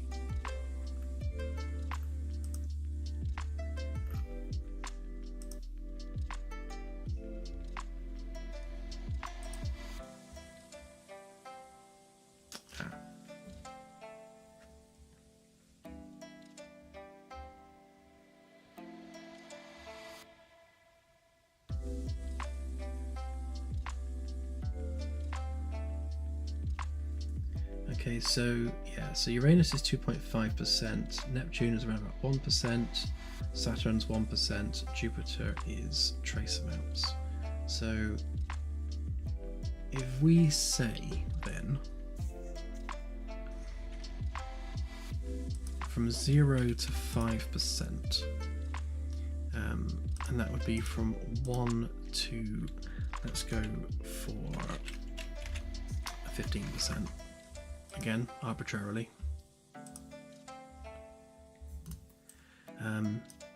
Yeah, so there we go. So now, depending on how much methane there is in the atmosphere, we are heating the planet up accordingly.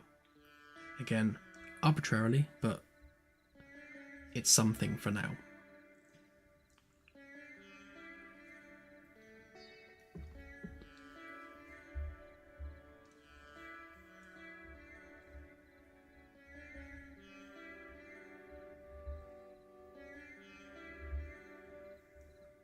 Okay, that's useful to know. Yeah, when we actually delve into the atmospheres properly, all that sort of data will definitely be coming out. And we need to do the same thing for these guys. So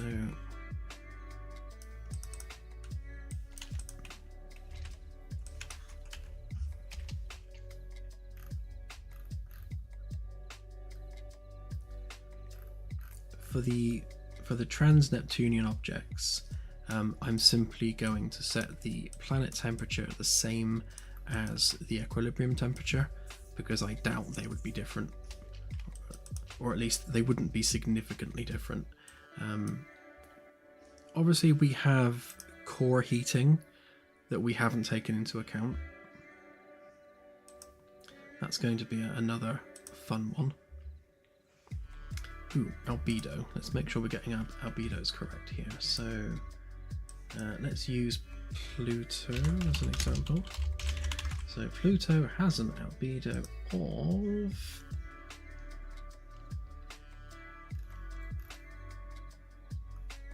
0.25, I believe. Bond albedo. Oh no, 0.72. No, it's quite high. I suppose it would be being mostly ice, although I thought the tholins would have reduced that somewhat.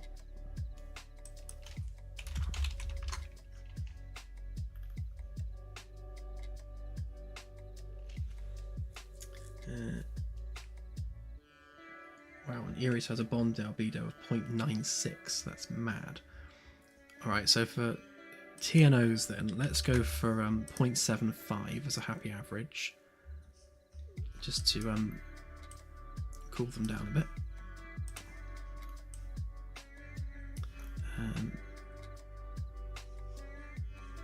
We'll need to do the same, I expect, for gas giants. In fact, are we...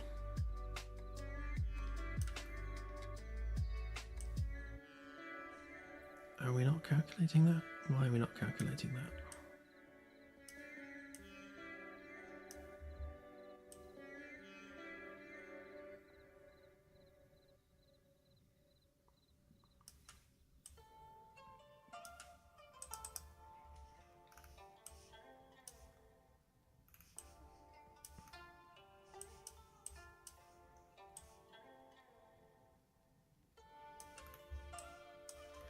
No, we don't seem to be calculating that at all, actually. Okay, so let's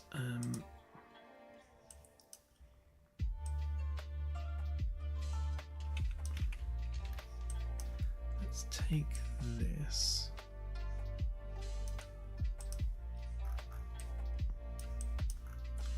Let's actually take this one. So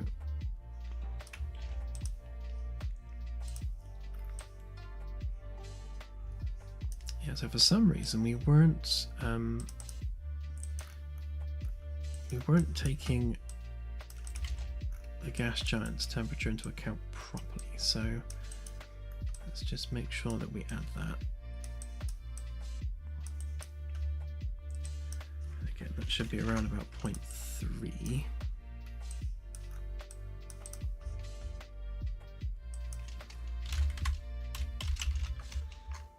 Let's double check. So it was a 0.5 for Jupiter.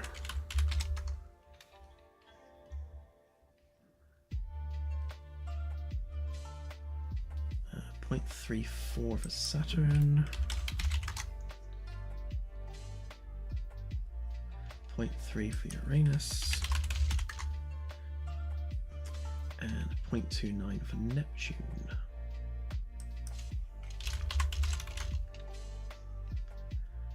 I guess Jupiter's is so much higher because it's got a lot more white cloud cover.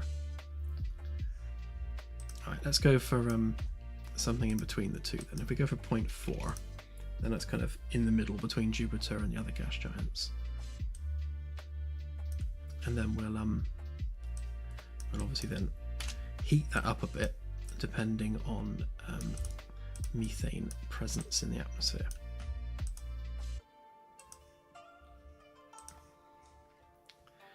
Right, let's see whether that leaves us.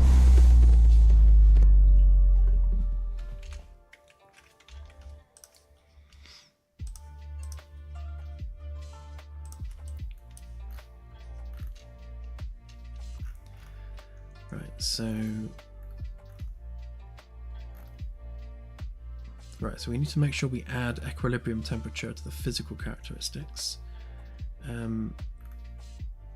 So at least we've got something to compare against for the atmosphere data. I'll change that to average temperature.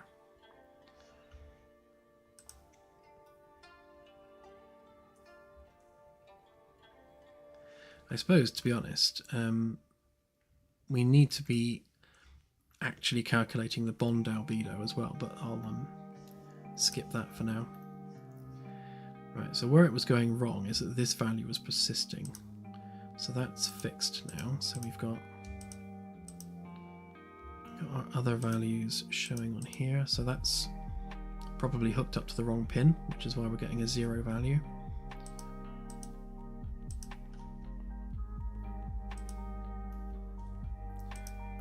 And the temperature is dropping as we leave the system, as you would expect it to.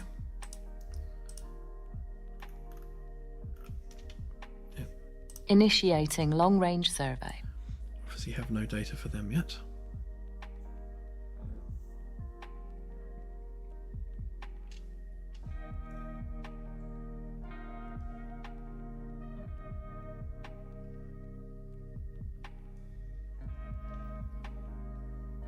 Long-range survey complete.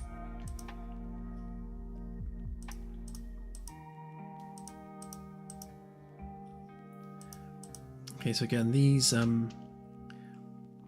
values are persisting from the last gas giant. So you can see that the final gas giant is setting hydrogen at 82%, and then every planet after is using that same value because we're not clearing the variable. So we just need to make sure that we clear that for the dwarf planets. And we will have the same problem in an inner system as well. So if a gas giant comes before a terrestrial world, then the terrestrial world will pick up the gas giant's chemical data because we haven't zeroed that out.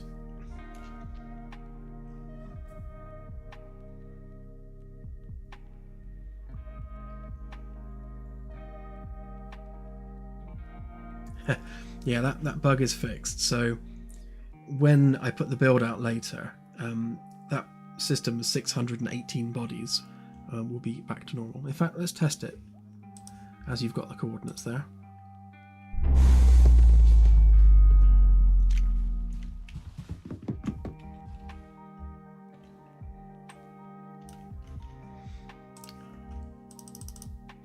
So 26671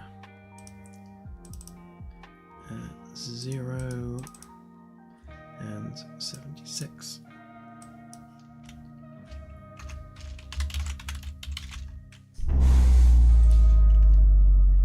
Okay.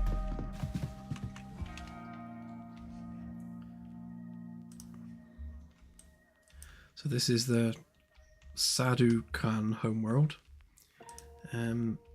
which has 18 objects.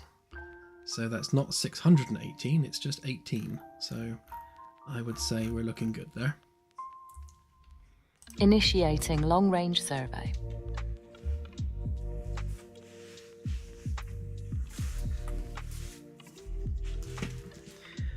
It's possible, Retiacallum, but you can't see the galaxy yet. So there's no limit on how far away you can fly. You technically can fly all the way to Andromeda. Long-range survey complete. One, Andromeda won't be there, and two, the Milky Way has no visual representation yet. It will have, so we're going to have a volumetric effect for the Milky Way. So as you fly away from it, you'll see the galactic disk falling away from you, which is going to look very cool.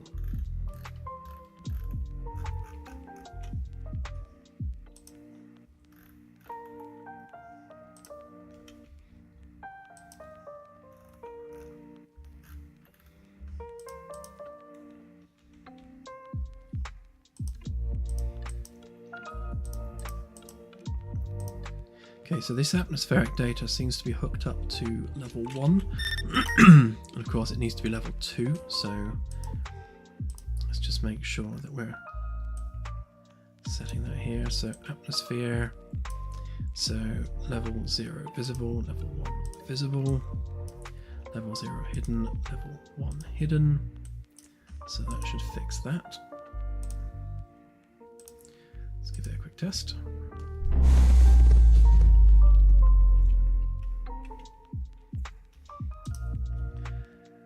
Okay, so we've only got level 1 data, so we should not have atmospherics now. So we know nothing about the atmosphere of this world without going to the system and checking it. So if we now go to the system, like so, I see a planet. And now we do our medium range survey.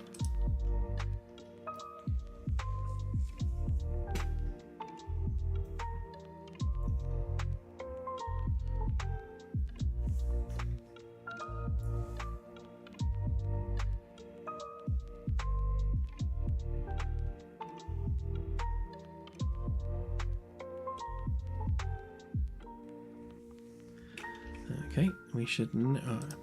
I said we should now see it, but of course we won't because we don't have that yet on medium range. But it will have unlocked it for the long range, so we should now have atmospheric data.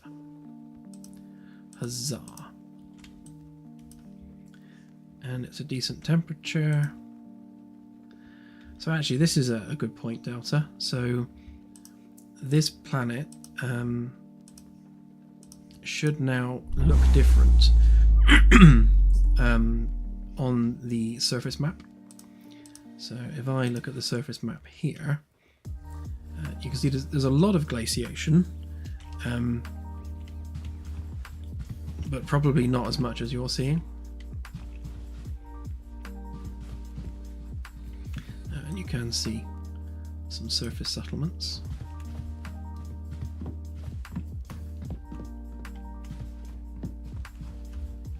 This is very much the opposite of the other world we were looking at. It's like nothing but land.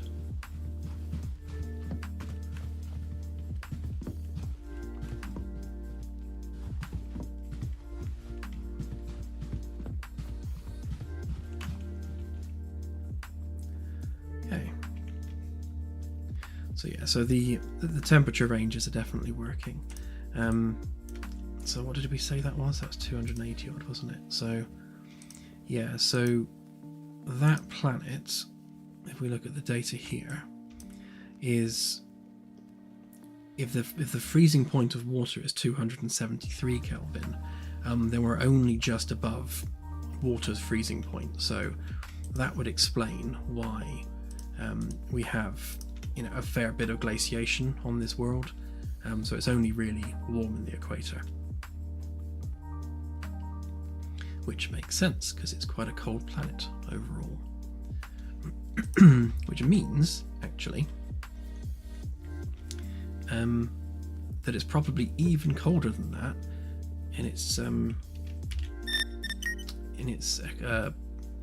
equilibrium temperature. So let's just let's make sure we're actually reporting those values a minute.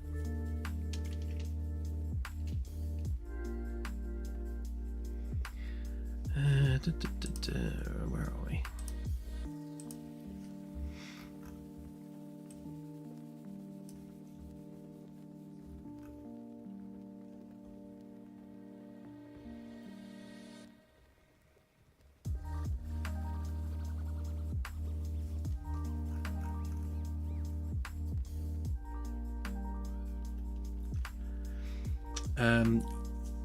It's not yet, but it will be, David. Yeah, so when we do the atmospherics properly, then, you know, all of that will be taken into account. So we'll have atmospheric density, atmospheric pressure, chemical composition, you know, and when it comes to water on the surface, we'll take salinity into account as well. So obviously, you know, very, very salty water freezes at a lower temperature, so that needs to be taken into account too. All the science.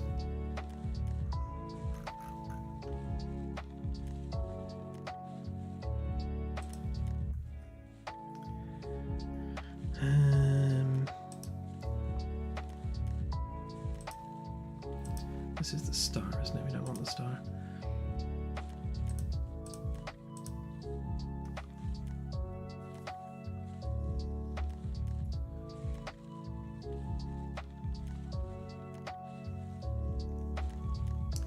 So where did we have the equilibrium temperature already? Which one was that one?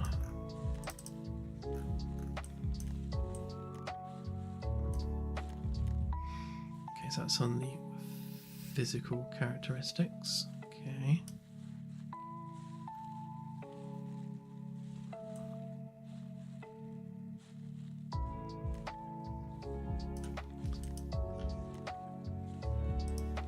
Actually setting that somewhere.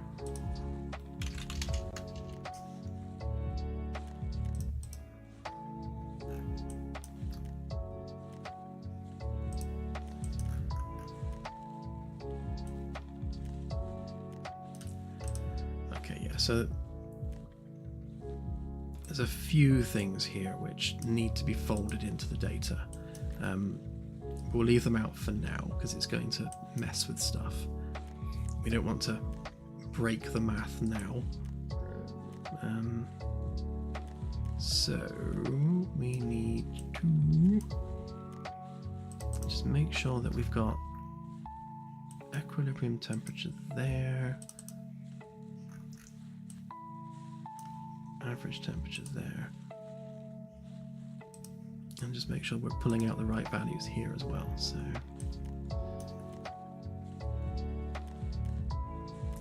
so it's fine, it's using the right one there. So we just need to add the temperature here, just so that we can see the equilibrium temperature.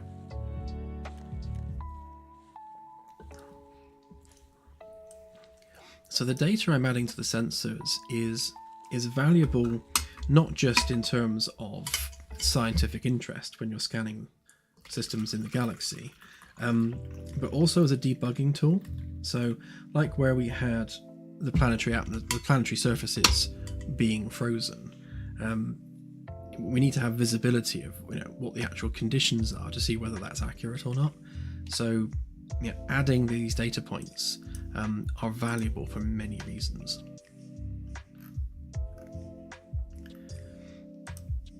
So we don't want half of that. So what we will want at some point is the bond albedo, but we're not calculating that yet. So when we do calculate the bond albedo, one of the things I want to do for the trans-Neptunian objects specifically, so that's all the icy bodies in the outer Kuiper Belt region, or the scattered disk as we're calling it, I want a Tholin slider for those. So depending on how many Tholins are present, or the percentage of Tholins on the surface, we need to make those icy bodies redder and browner the more Tholins that there are.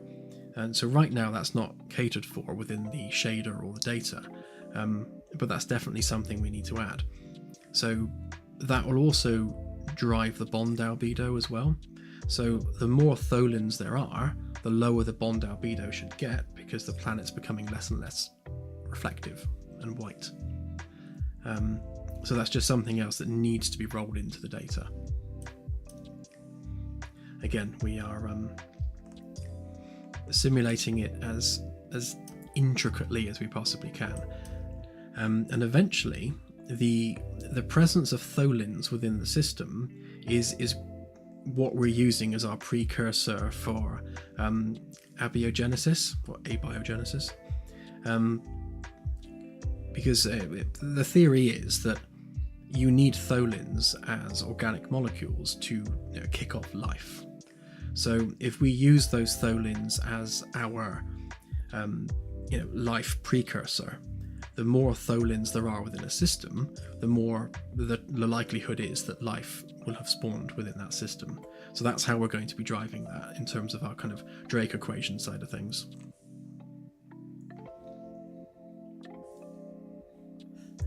Yeah, they come from Tholia.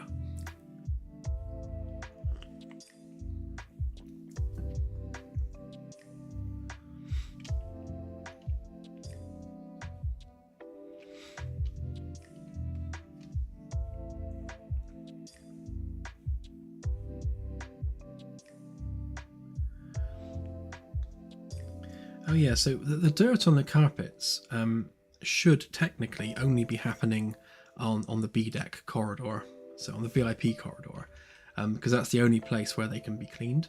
I have a toggle on the floor actors where I can toggle dirt build up or not. So the only ones that should have it toggled on are those ones. Now, if it's getting dirty elsewhere, then that's a bug that I need to fix.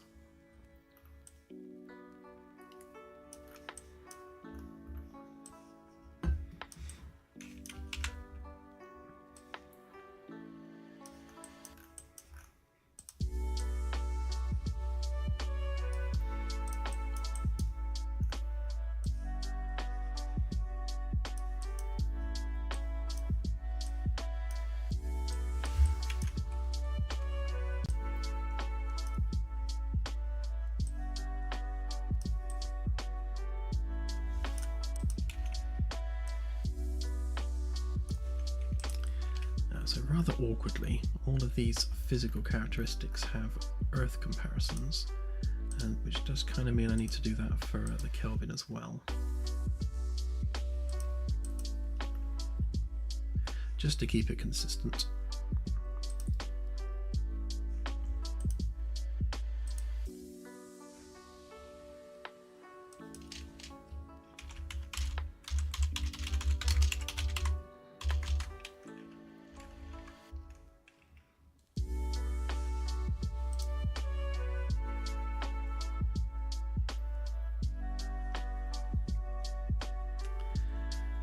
How can I shorten that?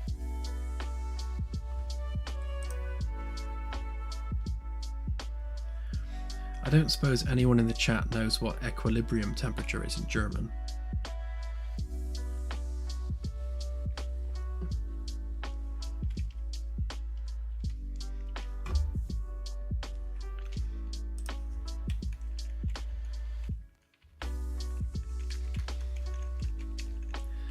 I could use the scientific notation and just put TQ.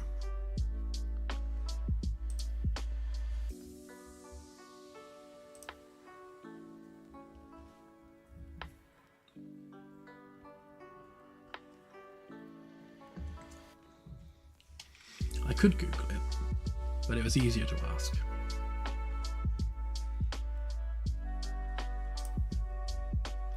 Let's see if DaveSoft is correct.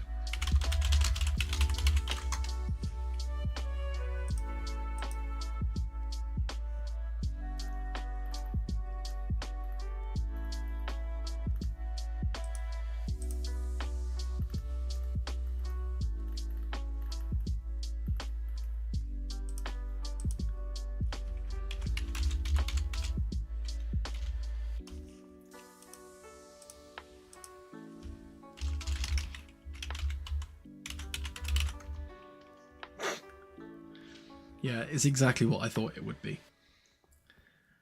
Sigh. Oh, German, why are you so long? It's...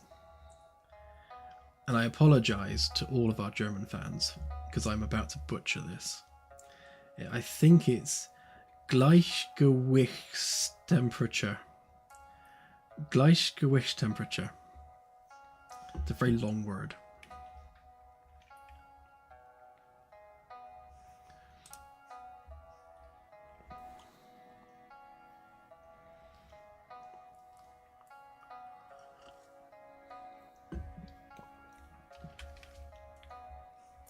This is why I always use German as my benchmark for whether something will fit.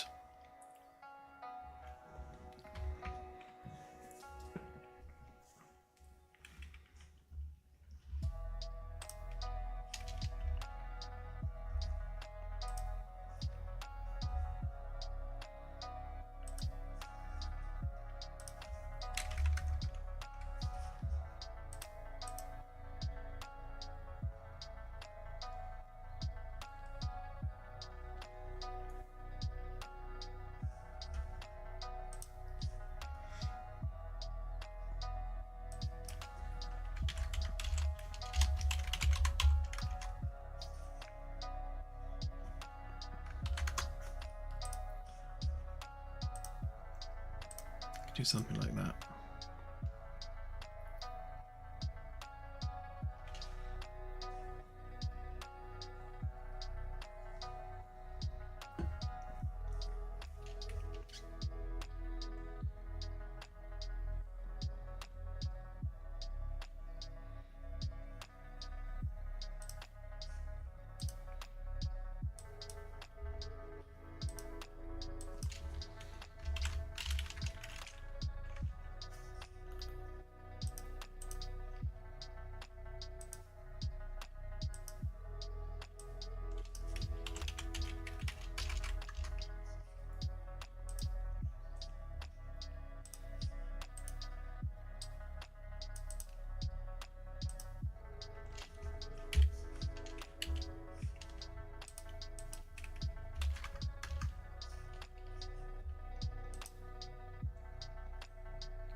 Right.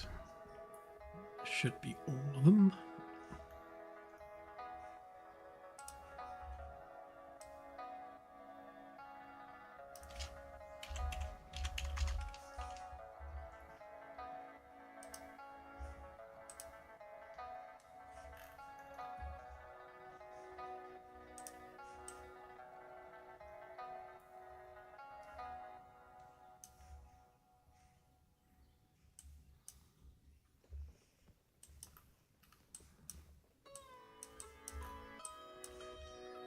It's a handy gap that I've left already.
5 for Earth, wasn't it? So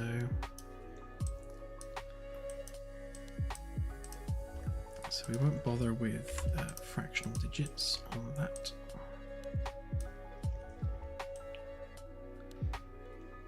And then that divided by 255, which does require fractional digits, gives us our fraction of Earth. Obviously, because Earth is 255 Kelvin.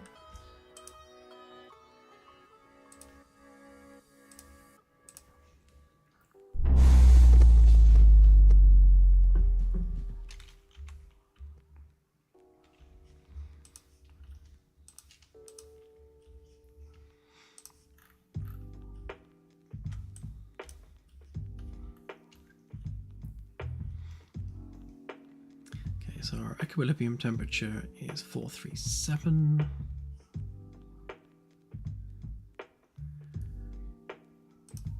That one's 270. So it would make sense then. Actually, no, it wouldn't.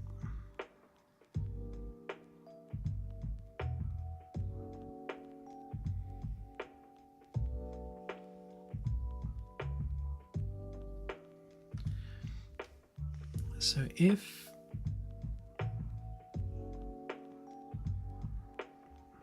it's only a K-class star, so it's going to be cooler anyway. But obviously we're closer to it, so that takes that into account. So if our equilibrium temperature is 270, again Earth is 255, so Earth has an atmosphere temperature of 288, unless it's a lower mass, I suppose. Oh yeah, way lower. Okay, so right, so the mass of this world is obviously a fair bit lower than Earth, so it's not holding on to as much atmosphere. So it's a much thinner atmosphere than Earth, which means it has less atmospheric heating, which is why this temperature is much lower than I would expect it to be, given the equilibrium temperature. And that's because we're driving that from the mass. This will probably change a fair bit once we start modeling atmospheres properly. I think it's all right as a ballpark figure for now. But I would expect this to change. It's obviously it's still in the correct range for an Earth-like world, but yeah, for such a low mass world, that's quite crazy.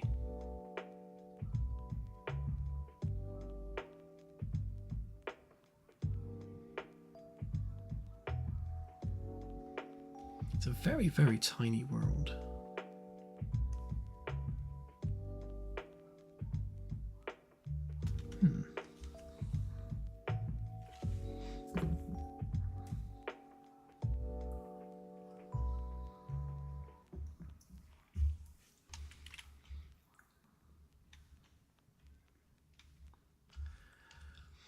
Okay, so that is working though, so that's the main thing. So we still need to fix the fact that gas giants need to be compared to Jupiter, not Earth, which means the volume could probably do with being a different exponent, I suppose you'd call that. 10 to the power 24 works for mass because it's not a huge number, but that 10 to the power 10 is probably a bit small. It's generating quite large numbers. Okay, but that aside, yeah, we seem to be in a good place.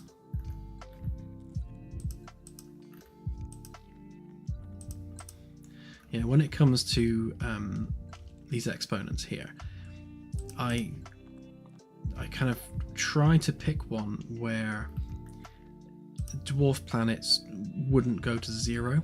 So obviously, which one? So that one is so tiny that it's less than 1% Earth. So obviously that's going to be a 0 value.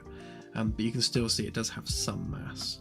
You know, a radius of 1,600 kilometers is, again, a really, really, really tiny world. But we're still getting a value here. And if we go to something like Jupiter-esque, like this one, it's still it's still within the bounds of being a sensible number, rather than being like many, many, many digits long. And I've tried to do that with all of them, where the difference between the tiny worlds and the giant worlds still fits with the same exponent, so they can be compared directly to one another, if that makes sense.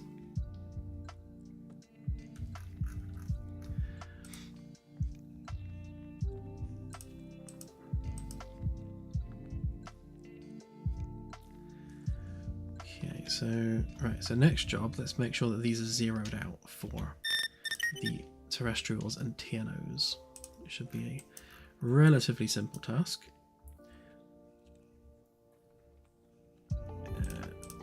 From here, so blah blah blah blah blah. Then we just need to. Again, this is a temporary thing, so when we do the atmospheres properly, obviously they will have the actual proper chemicals.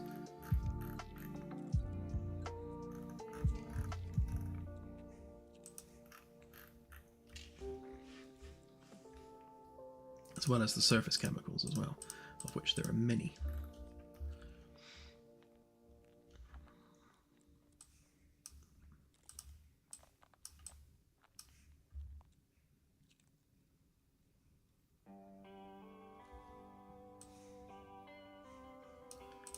I think we're just working with the fraction values. Hang on, let me just check on here. Yeah, we're just specifying fractions. In fact, if I just grab them, I'll just fill those in manually. Move that out of the way.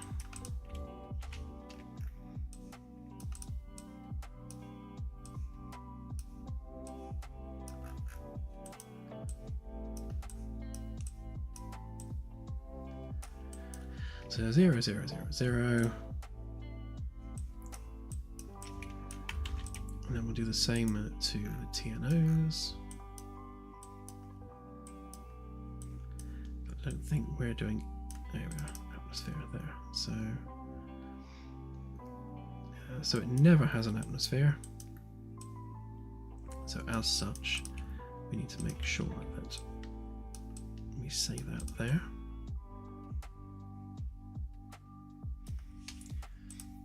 That should make sure that they remain zeroed out. And we just need to make sure that we are actually sticking the right variables in the right holes.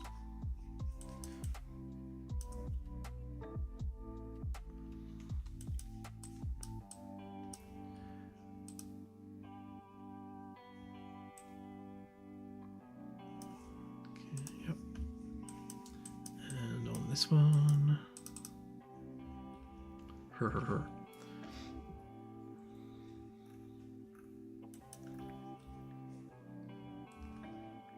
Exactly. I do own a That's What She Said t-shirt. I should have been wearing it.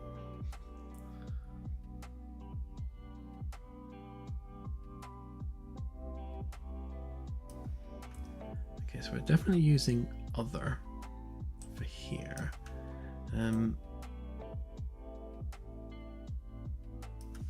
Are we pulling that out on the data though?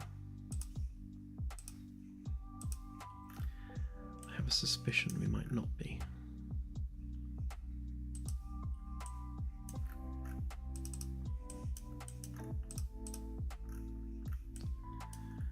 Yeah, that's what I thought. So that needs to be other and not metals. Metals is the one that we use with the star. So that should give us our proper percentage.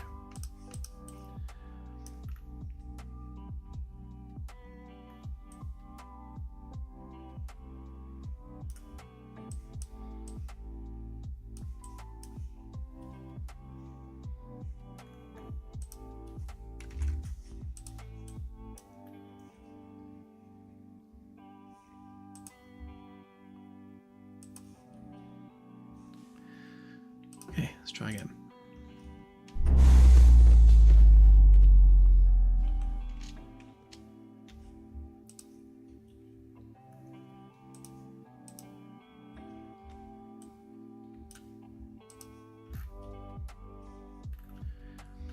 Okay, 0, 0, 0. I thought of something else we needed just now. Oh, yeah. We need to add a simple boolean to this just to clarify whether there is an atmosphere. 0, 0, 0, 0, 0, 0. There we go. So we've got 1% other. Need to make sure that has fractional digits. There it does. Okay.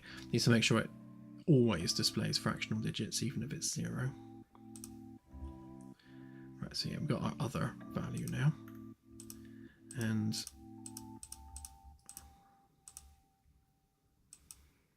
that's weird. It's still sticking the values for the dwarf planets. Why is it doing that? What's going on there?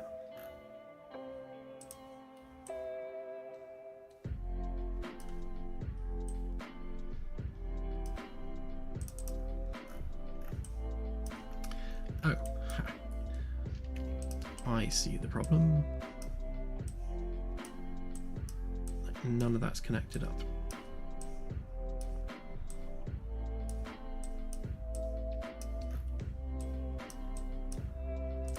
There we go, that's better. So actually, on that note, planets like Pluto do have a tenuous atmosphere, as does Mercury. So the question becomes, how much of an atmosphere does a planet need to have before we call it an atmosphere? For all intents and purposes, Mercury doesn't really have an atmosphere, even though it does. The same as our moon. Our moon technically has an atmosphere, although you wouldn't really call it one. So I think either we go with like parts per million or pressure. We need to find some cutoff where we determine what counts as having an atmosphere.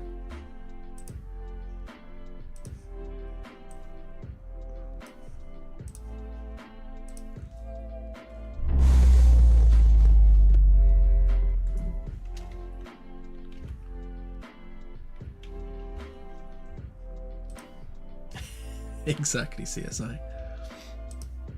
I agree.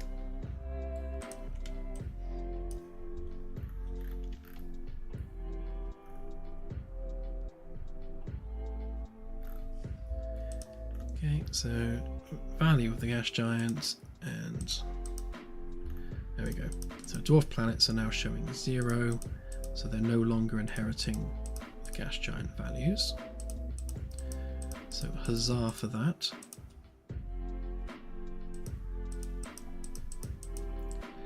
Right, so other percentage requires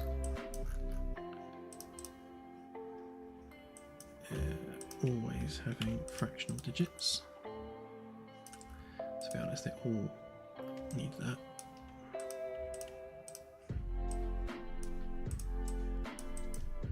Just making sure that the amount of text kind of lines up nicely, even if it's a whole number, so it still puts the 2 zeros on the end.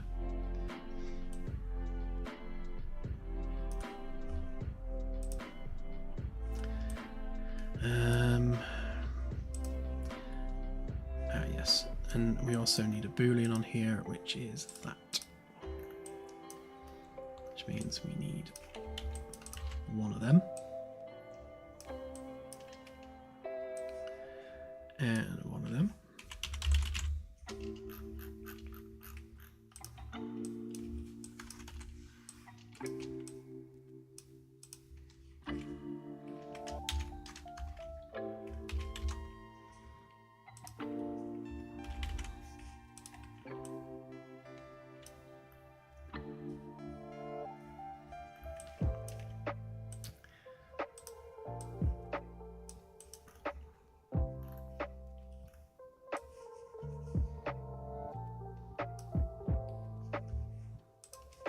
There's always another data point.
It's a better way of writing that. Maybe just atmosphere.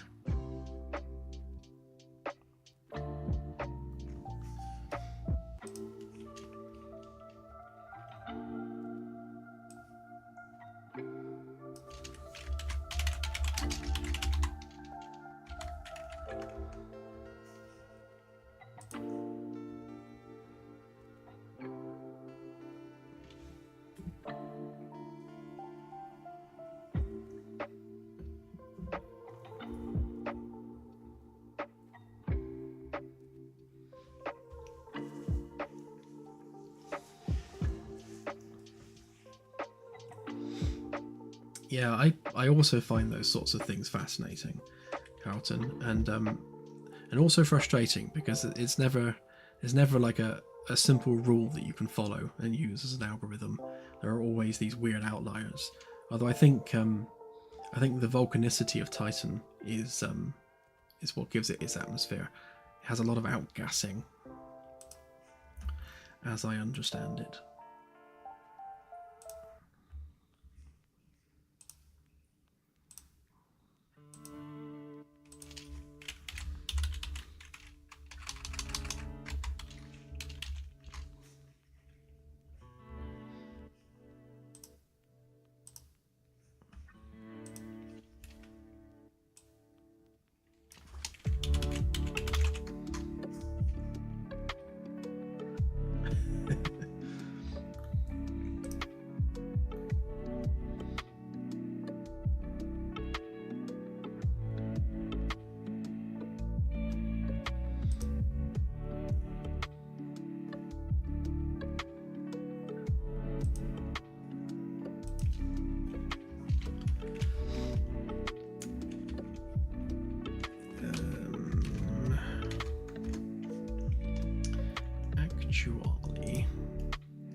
Given that there's no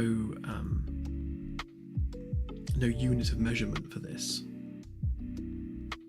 it's probably easier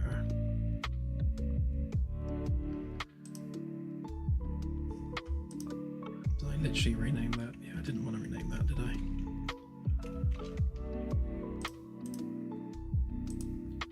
Yeah, so if I make that the field rather than that, then it will line up more.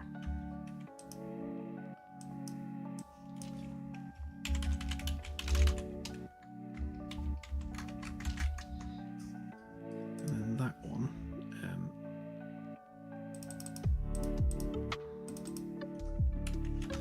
just be blank.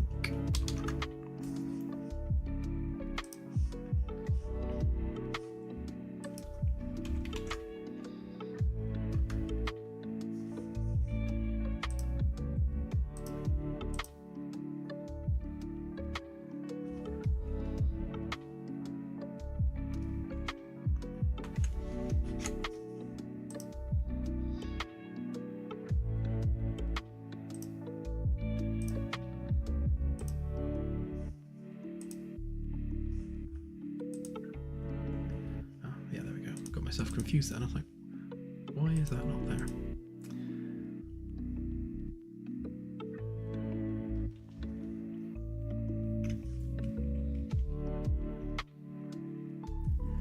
I think what we'll do,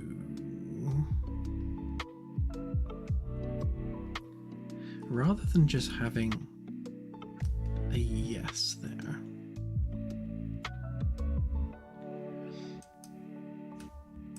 I have a plan. Let's hook it up first though. So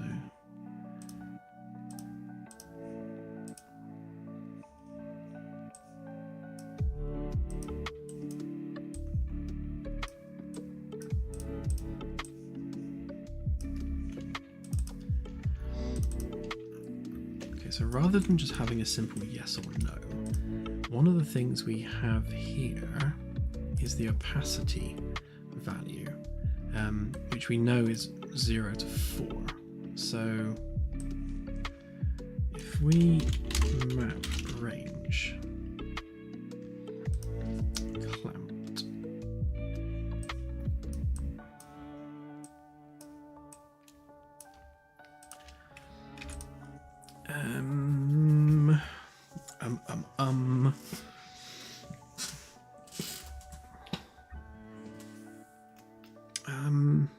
how am I going to do this? Right, so ideally that needs to be an integer. So if we round that to an integer, right, and then we select on that, and then if we give it 4 options, we do, to be honest, actually, we don't even need the map range. So our opacity value is a float. And if we then round that to one of these values, that means that we can do something like, we could have like a tenuous atmosphere there.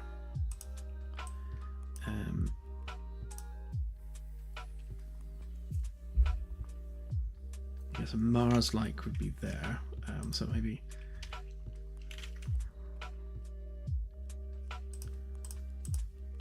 hang on, there's 4 values there, isn't there? So there's going to be 0 to 4. So it is significant there.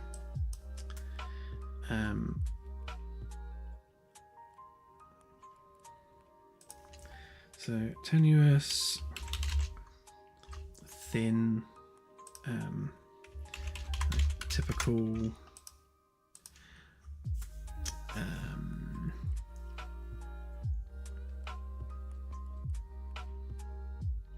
thinking of a good word.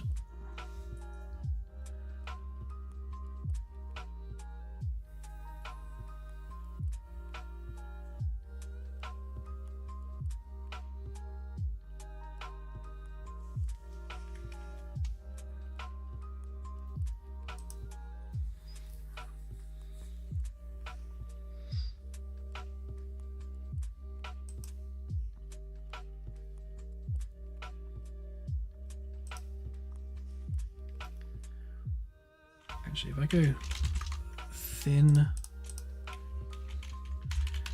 marginal, and tenuous, that could do it.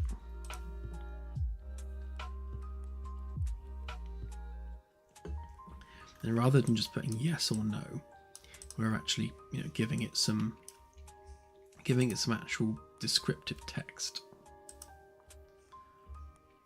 Yeah, nebulous. And let's not forget fluffy.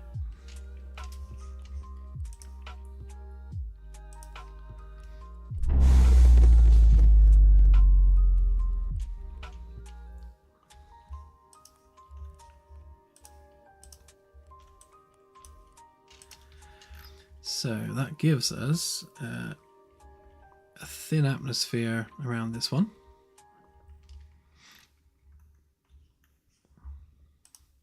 A marginal atmosphere around our Earth analog, which not exactly what we want. Typical, thin, significant.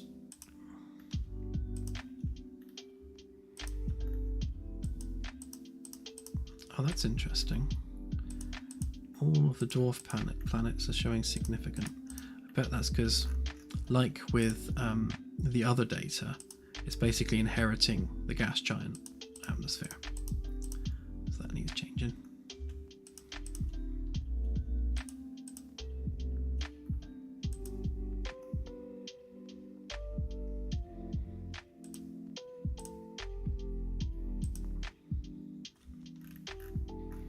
Okay.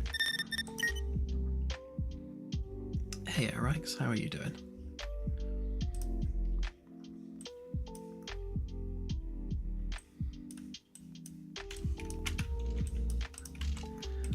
So basically we need to zero that out as well, just to make sure that those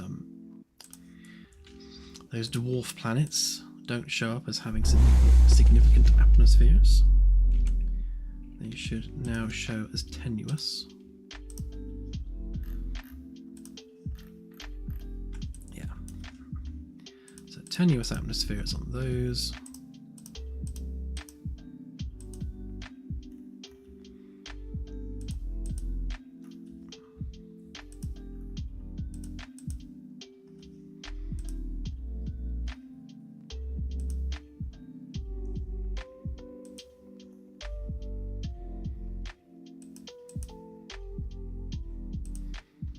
The real question is, if we check out this one, so this is with a thin atmosphere, which one could say, yes, that's definitely a thin atmosphere.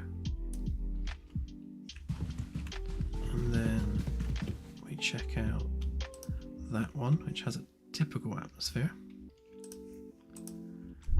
This should be thicker.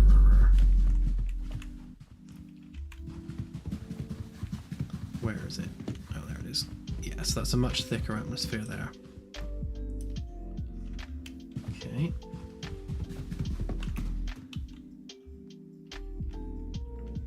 And then this one is marginal.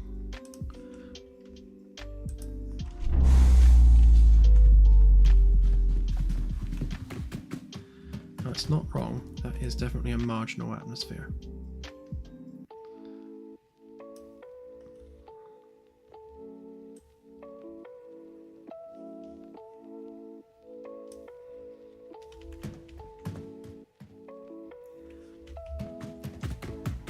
I guess that's understandable given the size of the planet. I think what I'll do though, yeah, marginal would be like a Mars-like atmosphere. But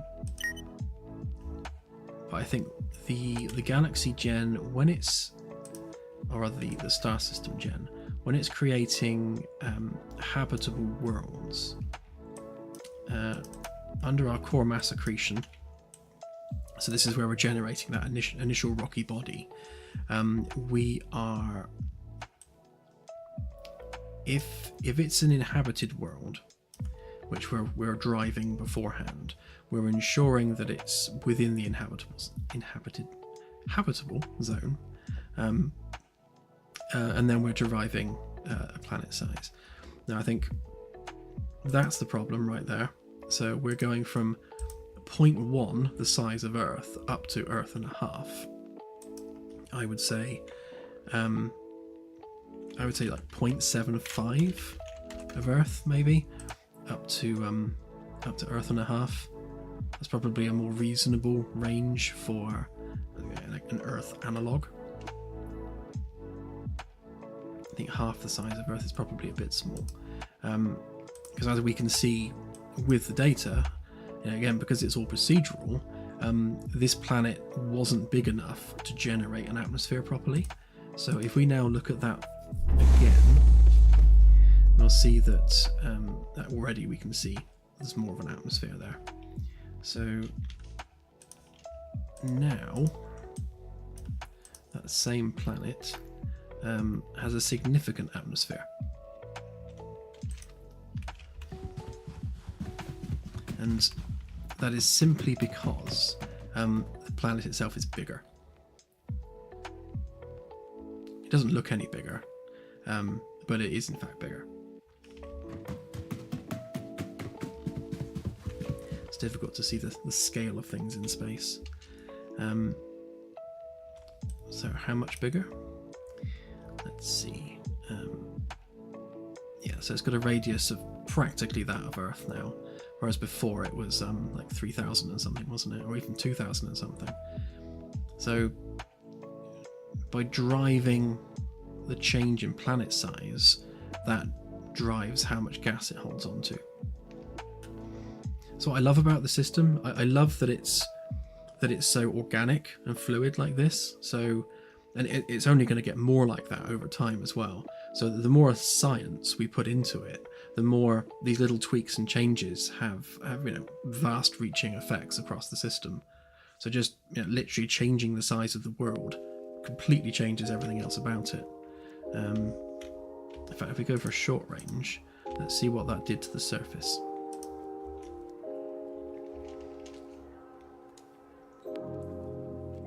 Yeah, a lot less surface ice.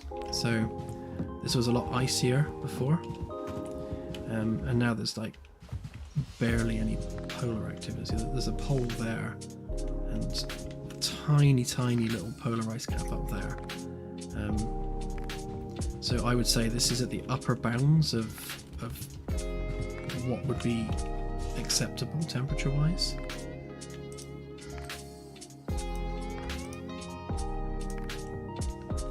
Again, we've got to look at the data on the long range for now.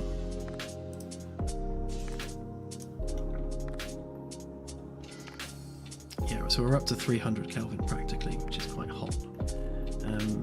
So that's what, about 20 degrees C. So yeah, it's quite a warm planet.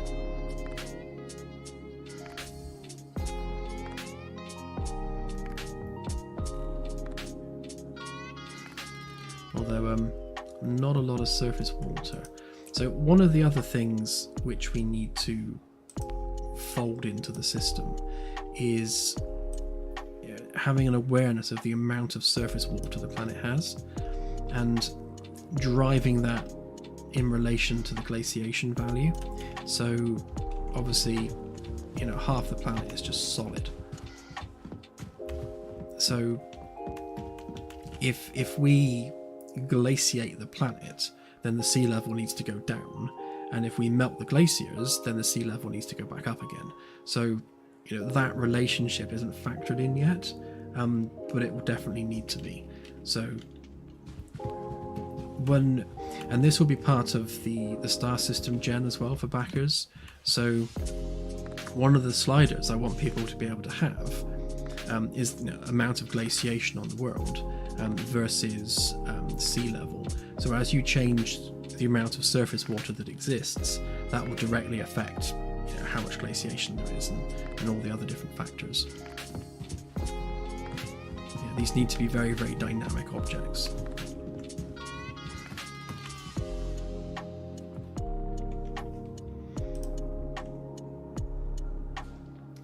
Okay, so where were we at with that? Right, so the star has everything we want it to have, and all the boxes are the right size, everything's all lined up, everything looks good for them. And for the planets, we need a slightly bigger box there, definitely a bigger box there, and then we need to just make sure that that's being properly handled. Obviously we have no surface data.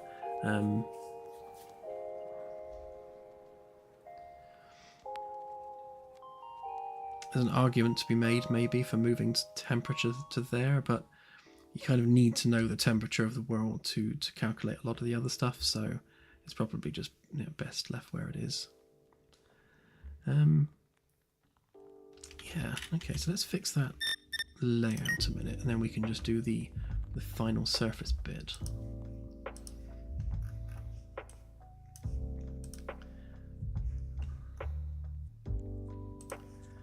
So I reckon you need about 185.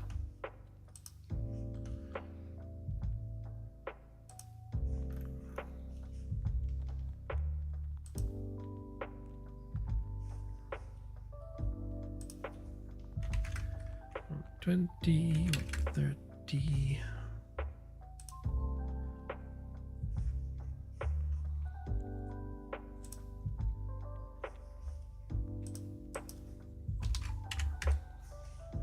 Let's give it 135.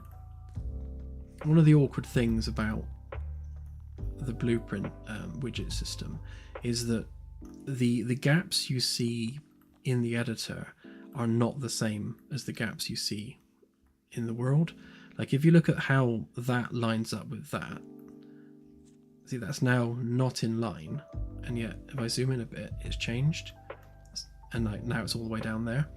So depending on how much you're zoomed in, the alignment of these objects is just all over the place. So it's very difficult to kind of judge the size of things, and you just have to keep going into the game and trying it. And annoyingly, because these are all driven by external widgets that I'm sending variables to, none of this updates in the editor. You have to run it to see it. Just an annoyance.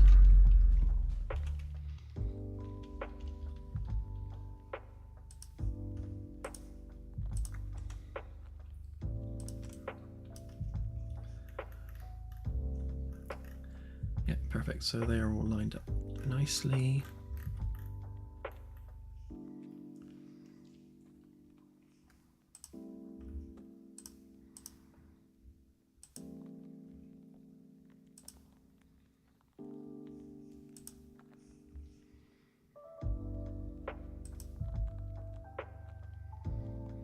I need to find a better way of doing this, but I'll leave it like that for now.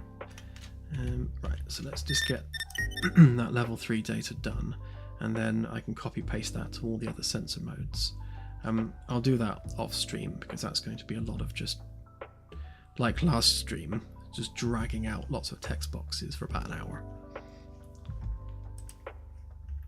which is not fun to watch.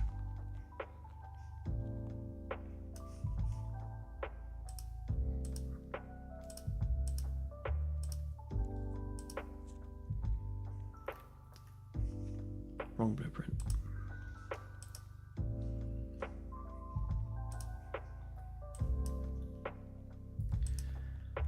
Okay, so we don't want that, do we? So we don't need our image. So that can go. We don't need that. That can go.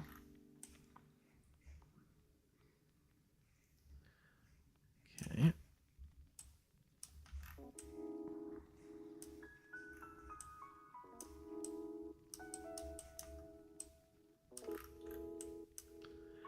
Phew, getting there. Again, I wish I had made these as separate macros rather than making a mega macro with all these inputs. It would have been slightly less bewildering that way around, but it doesn't make a difference really in terms of performance. It's just visually a little bit overwhelming to work with.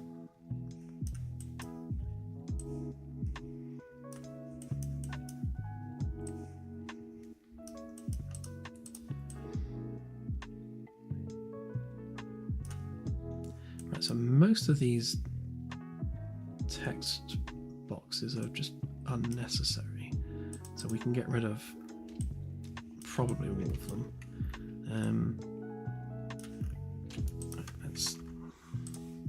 Let's pull out our surface data. There. Let's see what we've got.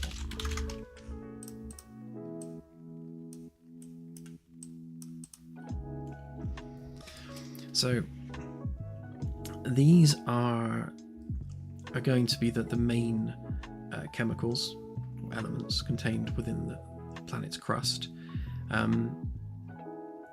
This is based on looking at all the planets in the solar system. These are the major components to the rocks. Like in terms of percentage, these make up the highest percentage, with everything else being like minimal percentages. What's that? What did I use that for?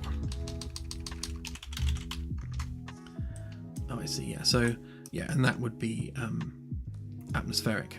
So not atmospheric, ocean chemicals. Like what type of an ocean it is. We'll make it a lot more granular than this. So the ocean is obviously going to be a combination of lots of different chemicals, and also we need salinity values and that sort of thing.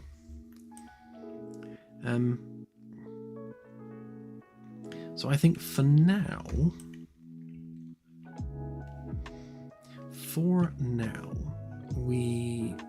right. So if we keep the scan level required text and just put like not in yet for the actual data output, because we're not calculating any of these values yet. So it's the only value we could potentially put in here is whether or not it has a surface ocean. But yeah, I'll leave that off for now because you can see that out the window. So we want surface, and that's actually level 3. Horizontal box surface, and then nothing else.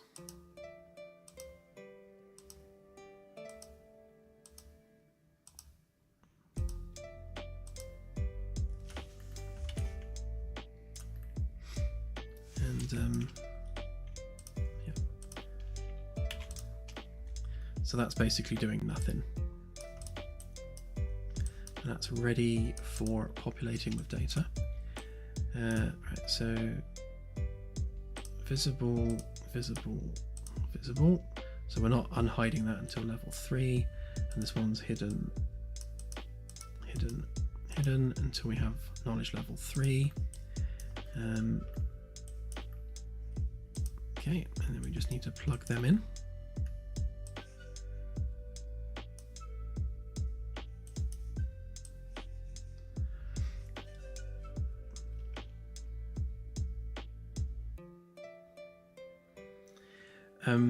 Yes, so things like comets and asteroids and that sort of thing, they all have their own chemical compositions, and moons as well will have their own chemical compositions. So it's all based on the protoplanetary disk. So that's where our base chemical pool comes from, and then we're distributing that based on distance from the star and and temperature in some cases. So obviously, the closer to the star you are, the more heavy elements you have within the composition. So like Mercury has a lot of iron, and then you have like less iron the further away from the star you get, because the heavier elements tend to be closer to the star. So if you imagine the protoplanetary disk having like a gradient of densities for different chemical compositions, you've got all your heavy metals and things in towards the star, and as you move out towards the outer system, that's where all your volatiles are. So all your ices, like your water and ammonia and that sort of thing, they all get blown away by the solar wind. So that's why you have like gas giants and things on the outer system and terrestrial worlds in the inner system, typically, because that's where all the different densities are of different chemical compositions. It's all fascinating stuff. I've loved nothing more than delving into the astrophysics of everything. It's definitely my happy place.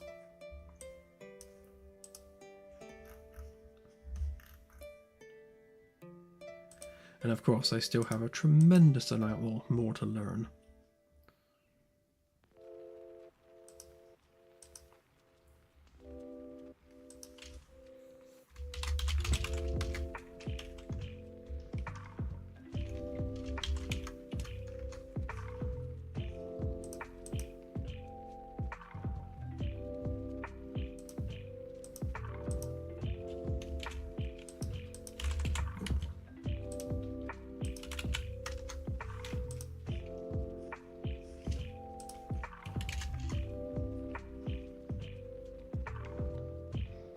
Have a good one, CSI. I'm going to be heading off myself soon. I've not actually eaten yet, so I'm going to pop off and grab some food in about 20 minutes or half an hour. Just get this bit here done. Right, so we don't want that text block. And what we do want is... which one's the smallest? You're the smallest, right? So we'll take that horizontal box, copy that, then we'll pop that on there. And from the top of my head, that was 16 and 40. Yep, that's about right. And then we shall basically delete everything.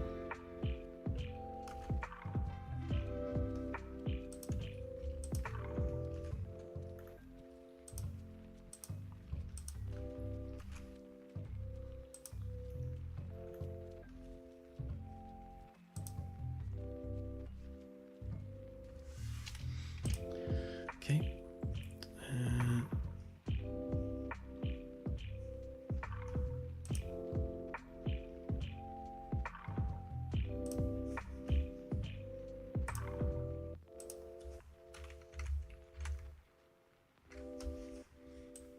Forgot I needed to line them up.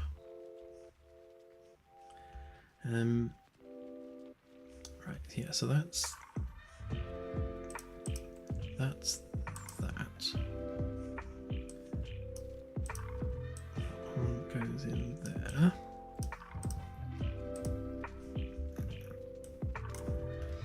And then our horizontal box, which can be made smaller.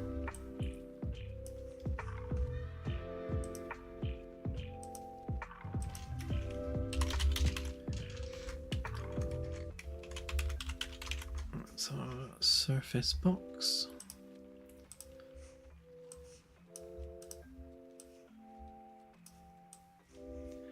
You go in there. That just shows and hides those boxes as needed. And then you can stop being a variable for now, as can you. And then we will simply remove the text from these.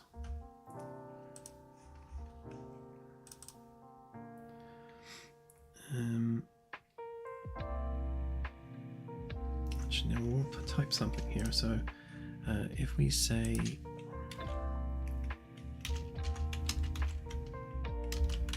that was like not yet done, just so actually no, even better. Coming soon.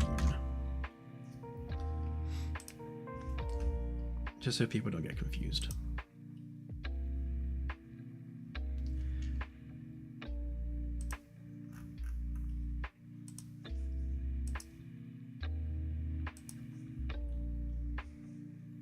Right, let's give that a quick test a minute.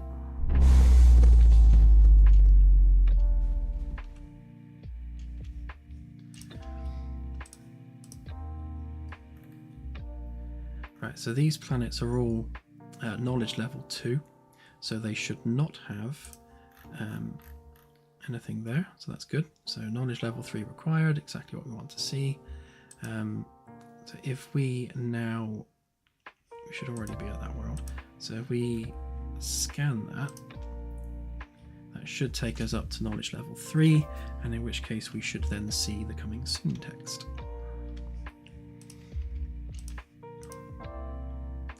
And again, the fact we have to go to the long range to look at it, I will fix.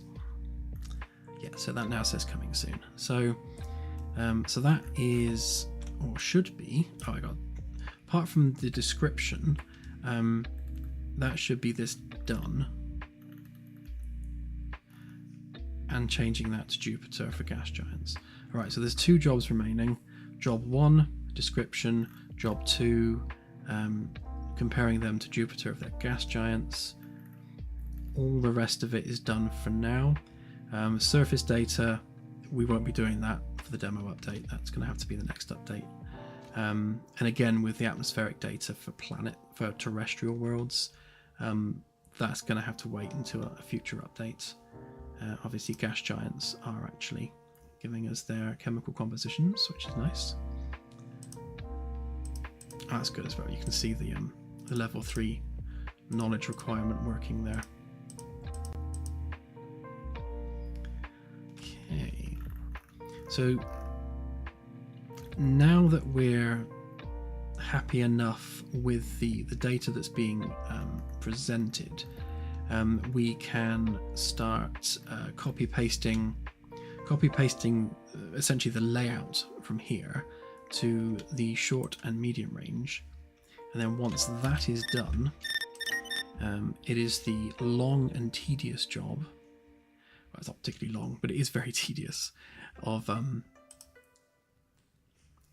basically dragging out all of these text boxes on the short and medium range, and hooking them all up to the to their corresponding data values on here, and of course renaming the medium one to medium range and the short one to short range. It's not difficult, it's just tedious. And Claire's been helping me in Engine recently. I wonder whether we should give that to Claire. Claire, you like repetitive jobs, don't you? Repetitive, tedious tasks. That's a difficult sentence to say when you haven't had enough tea. Yes, Anasi, surface maps for stars. That is one of the last things I'll be doing for this update. Because, hang on, let's just confirm quickly what we do and do not have. So each type of planet, and thankfully this system has a nice selection, each type of planet has its own material associated with it, which does the surface generation. So if we start with the star, hello star, obviously that surface material needs to be rendered as part of the surface map, and as you can see it's not. So it's showing the last one we looked at because it's not generating a new one, so I need to build that in. It's not a huge job, I just need to do it the same way as I did it for the Earth likes. Let's see, what else do we have? So that's just a standard terrestrial planet. That should be working.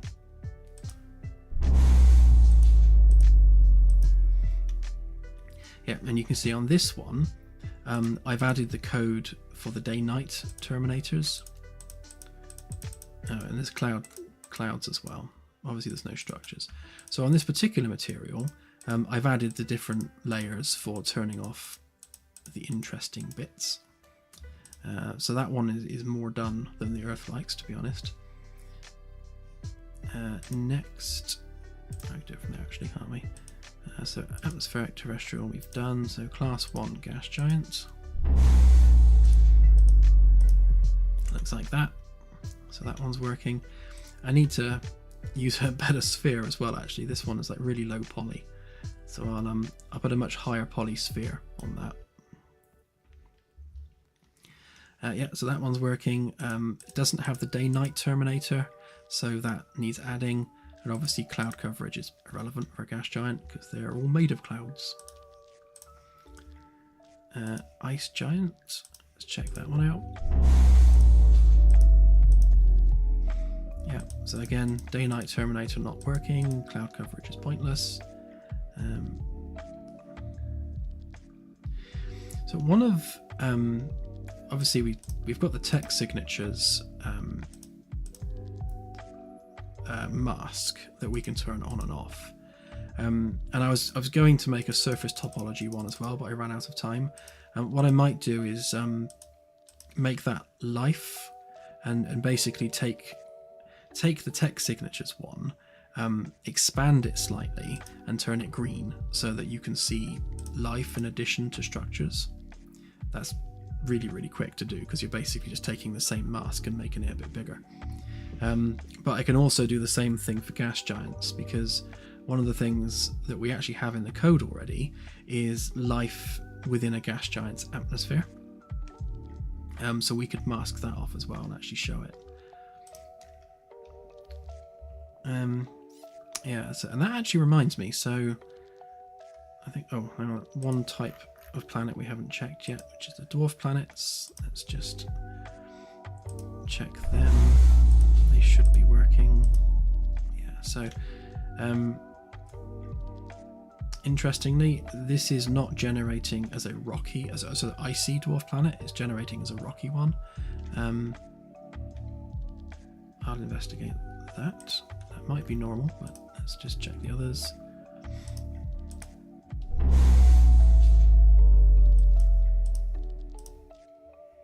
Yeah, so they're all generating as rocky dwarf planets. So I need to make sure that those ones are icy.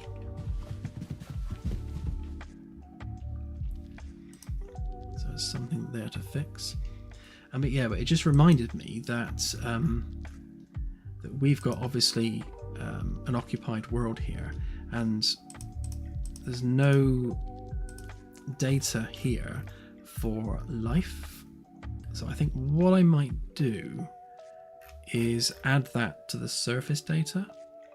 In fact, I will. So it'll be here in the description. So so the actual way this is going to work when the demo goes live is that obviously right now you can see that this is an occupied system. This isn't their home world, it's just one of the worlds within their territory. In fact, if we look at the long range map and zoom out a bit, you can see that we've got a few planets around this system. Oh no, it is their home world, sorry. Alright, I need to make sure that says home world rather than occupied world. But you won't see that this is an occupied system from the long range sensors, obviously, until you've been there and scanned it. So that's something else we just need to fix in the data. So when you approach a system and do a scan, the text signature will be something you can see from a distance. The life won't be, and also you won't know who they are, or whether or not they're established on this world. So you'll need to do a short range scan to fully reveal this information. And obviously, once you've got knowledge level 3 on this planet, then that data is freely available, whatever sensor mode you're looking at, because it's stored within the ship's computer. But obviously, right now in the dev builds, this information is freely available at all times. Even to the point where we're colouring in the stars green if they're inhabited. So I will be turning that off for the demo update. So you'll have to actually go out there and properly find the alien civilizations, as you would during normal gameplay. So we'll leave clues and breadcrumb trails. Like the long range scan will pick up a text signature, so that will let you know that there's something here that's worth looking at. And then as you go to the system, you do more scans, you'll start to pick up the fact there's life on that system. And obviously, ultimately the short range scan will reveal who lives there and details about their civilization. Their system of government and all that sort of stuff, which, to be honest, could do with another box, like civilization data. I think, yeah, like we need a civ data box basically. So I'll add that as well. And then that should be everything we want to add to the sensors done. Finally, there are some bugs obviously we need to smooth off, but that aside, I think we're done with it pretty much. Yeah, so I think that is where we're at with it. Right, was I about to fix something? I can't remember. Oh yeah, I was going to have a very quick look just to see what we're doing with this, and then I will be calling it a night. So when we generate our data, let's get rid of some of these tabs a minute. Right, okay, yeah, so we're using a single description box, which is no good. So we need to split that out into its 4 different levels.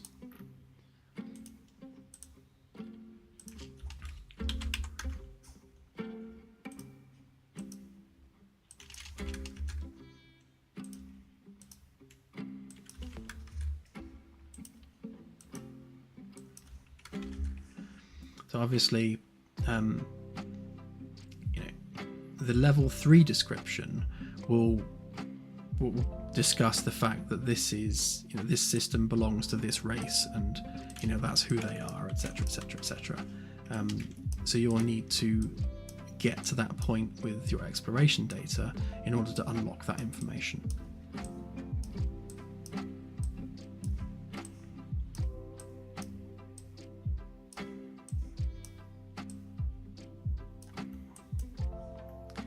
Right, so what now needs to happen is we need to actually generate all 4 versions of this.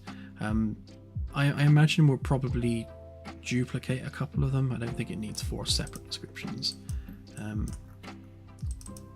but that's what we're doing here. So right now we're literally just doing this.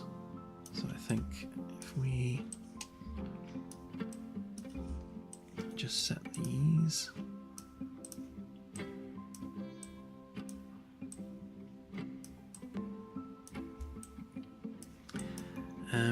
Right, so we've got a final planet type variable. So the final planet type basically is level 2 and level 3.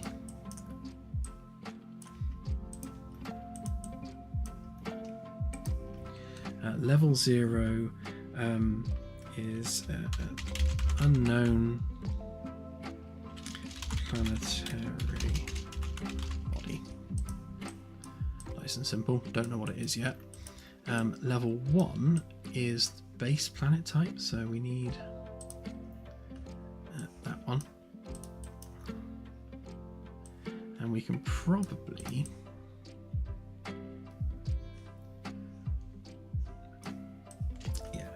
just do enum to string and just whack that straight in there. It's not going to be pretty, but that'll do for now. So very simply, it just generates separate descriptions for those bodies based on your scan level, and I have a suspicion that will also need adding to the TNOs. Yeah.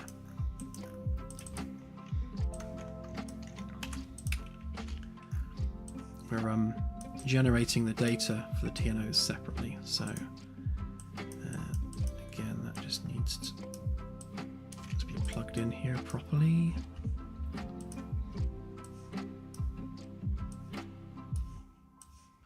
So what this is doing, this is just preventing the system for telling you too much about the planet before you've scanned it, because otherwise it tells you that it's like an Earth-like when you shouldn't know that yet.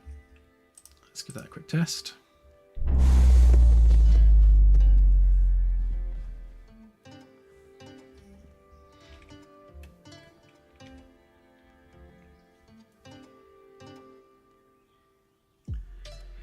Thanks, Inferno. It's okay. I got a whole bunch of them. I just picked the wrong one.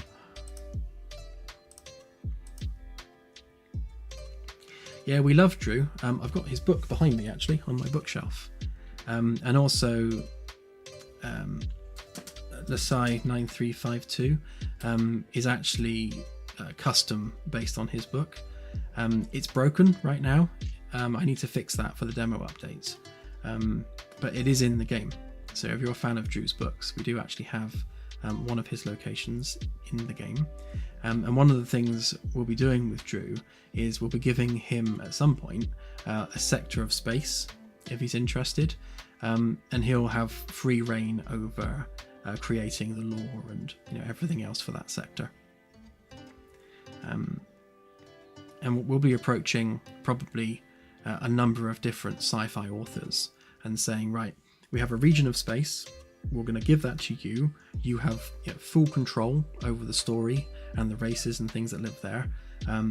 Obviously, it has to be within keeping of the overall game, but for the most part, we'll just give them free reign to let their creative juices flow, which is nice, because if we have different sci-fi authors focusing on different areas of the galaxy, then those different areas should have a very different feel to them, because obviously it's down to the personality and the writing of the person that's doing that area. So it should be a nice way of having a really sort of an eclectic range of different experiences in the galactic space.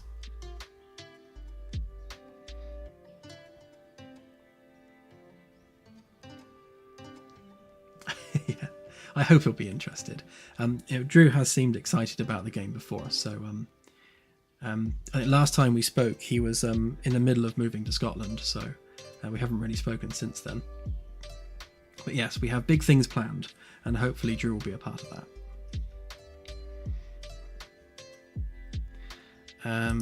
What was I testing? Right, yeah, so you can see here we got level 2 and 3 descriptions. So now we just need to make sure that we have Nout for the other ones. So there we go. So it just says unknown planetary body, because we don't know what it is yet.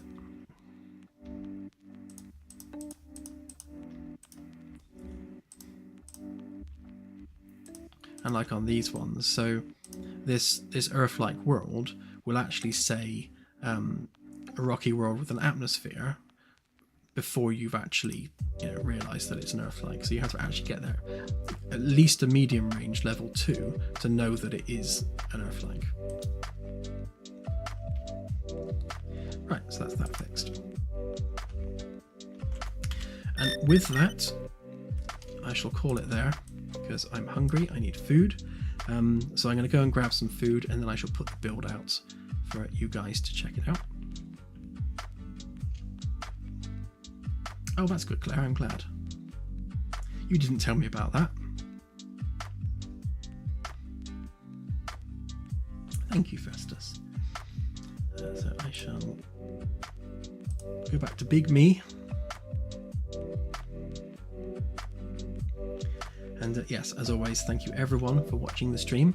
It's truly a pleasure having you along for the ride, and yeah, it makes it all the more enjoyable having you guys to chat to while I work.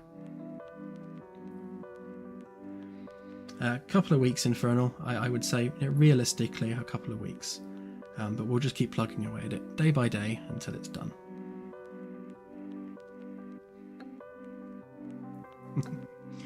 Of course you do. I forget that. Alright, have a good rest of the week everyone, and I shall see you on Sunday. Bye for now.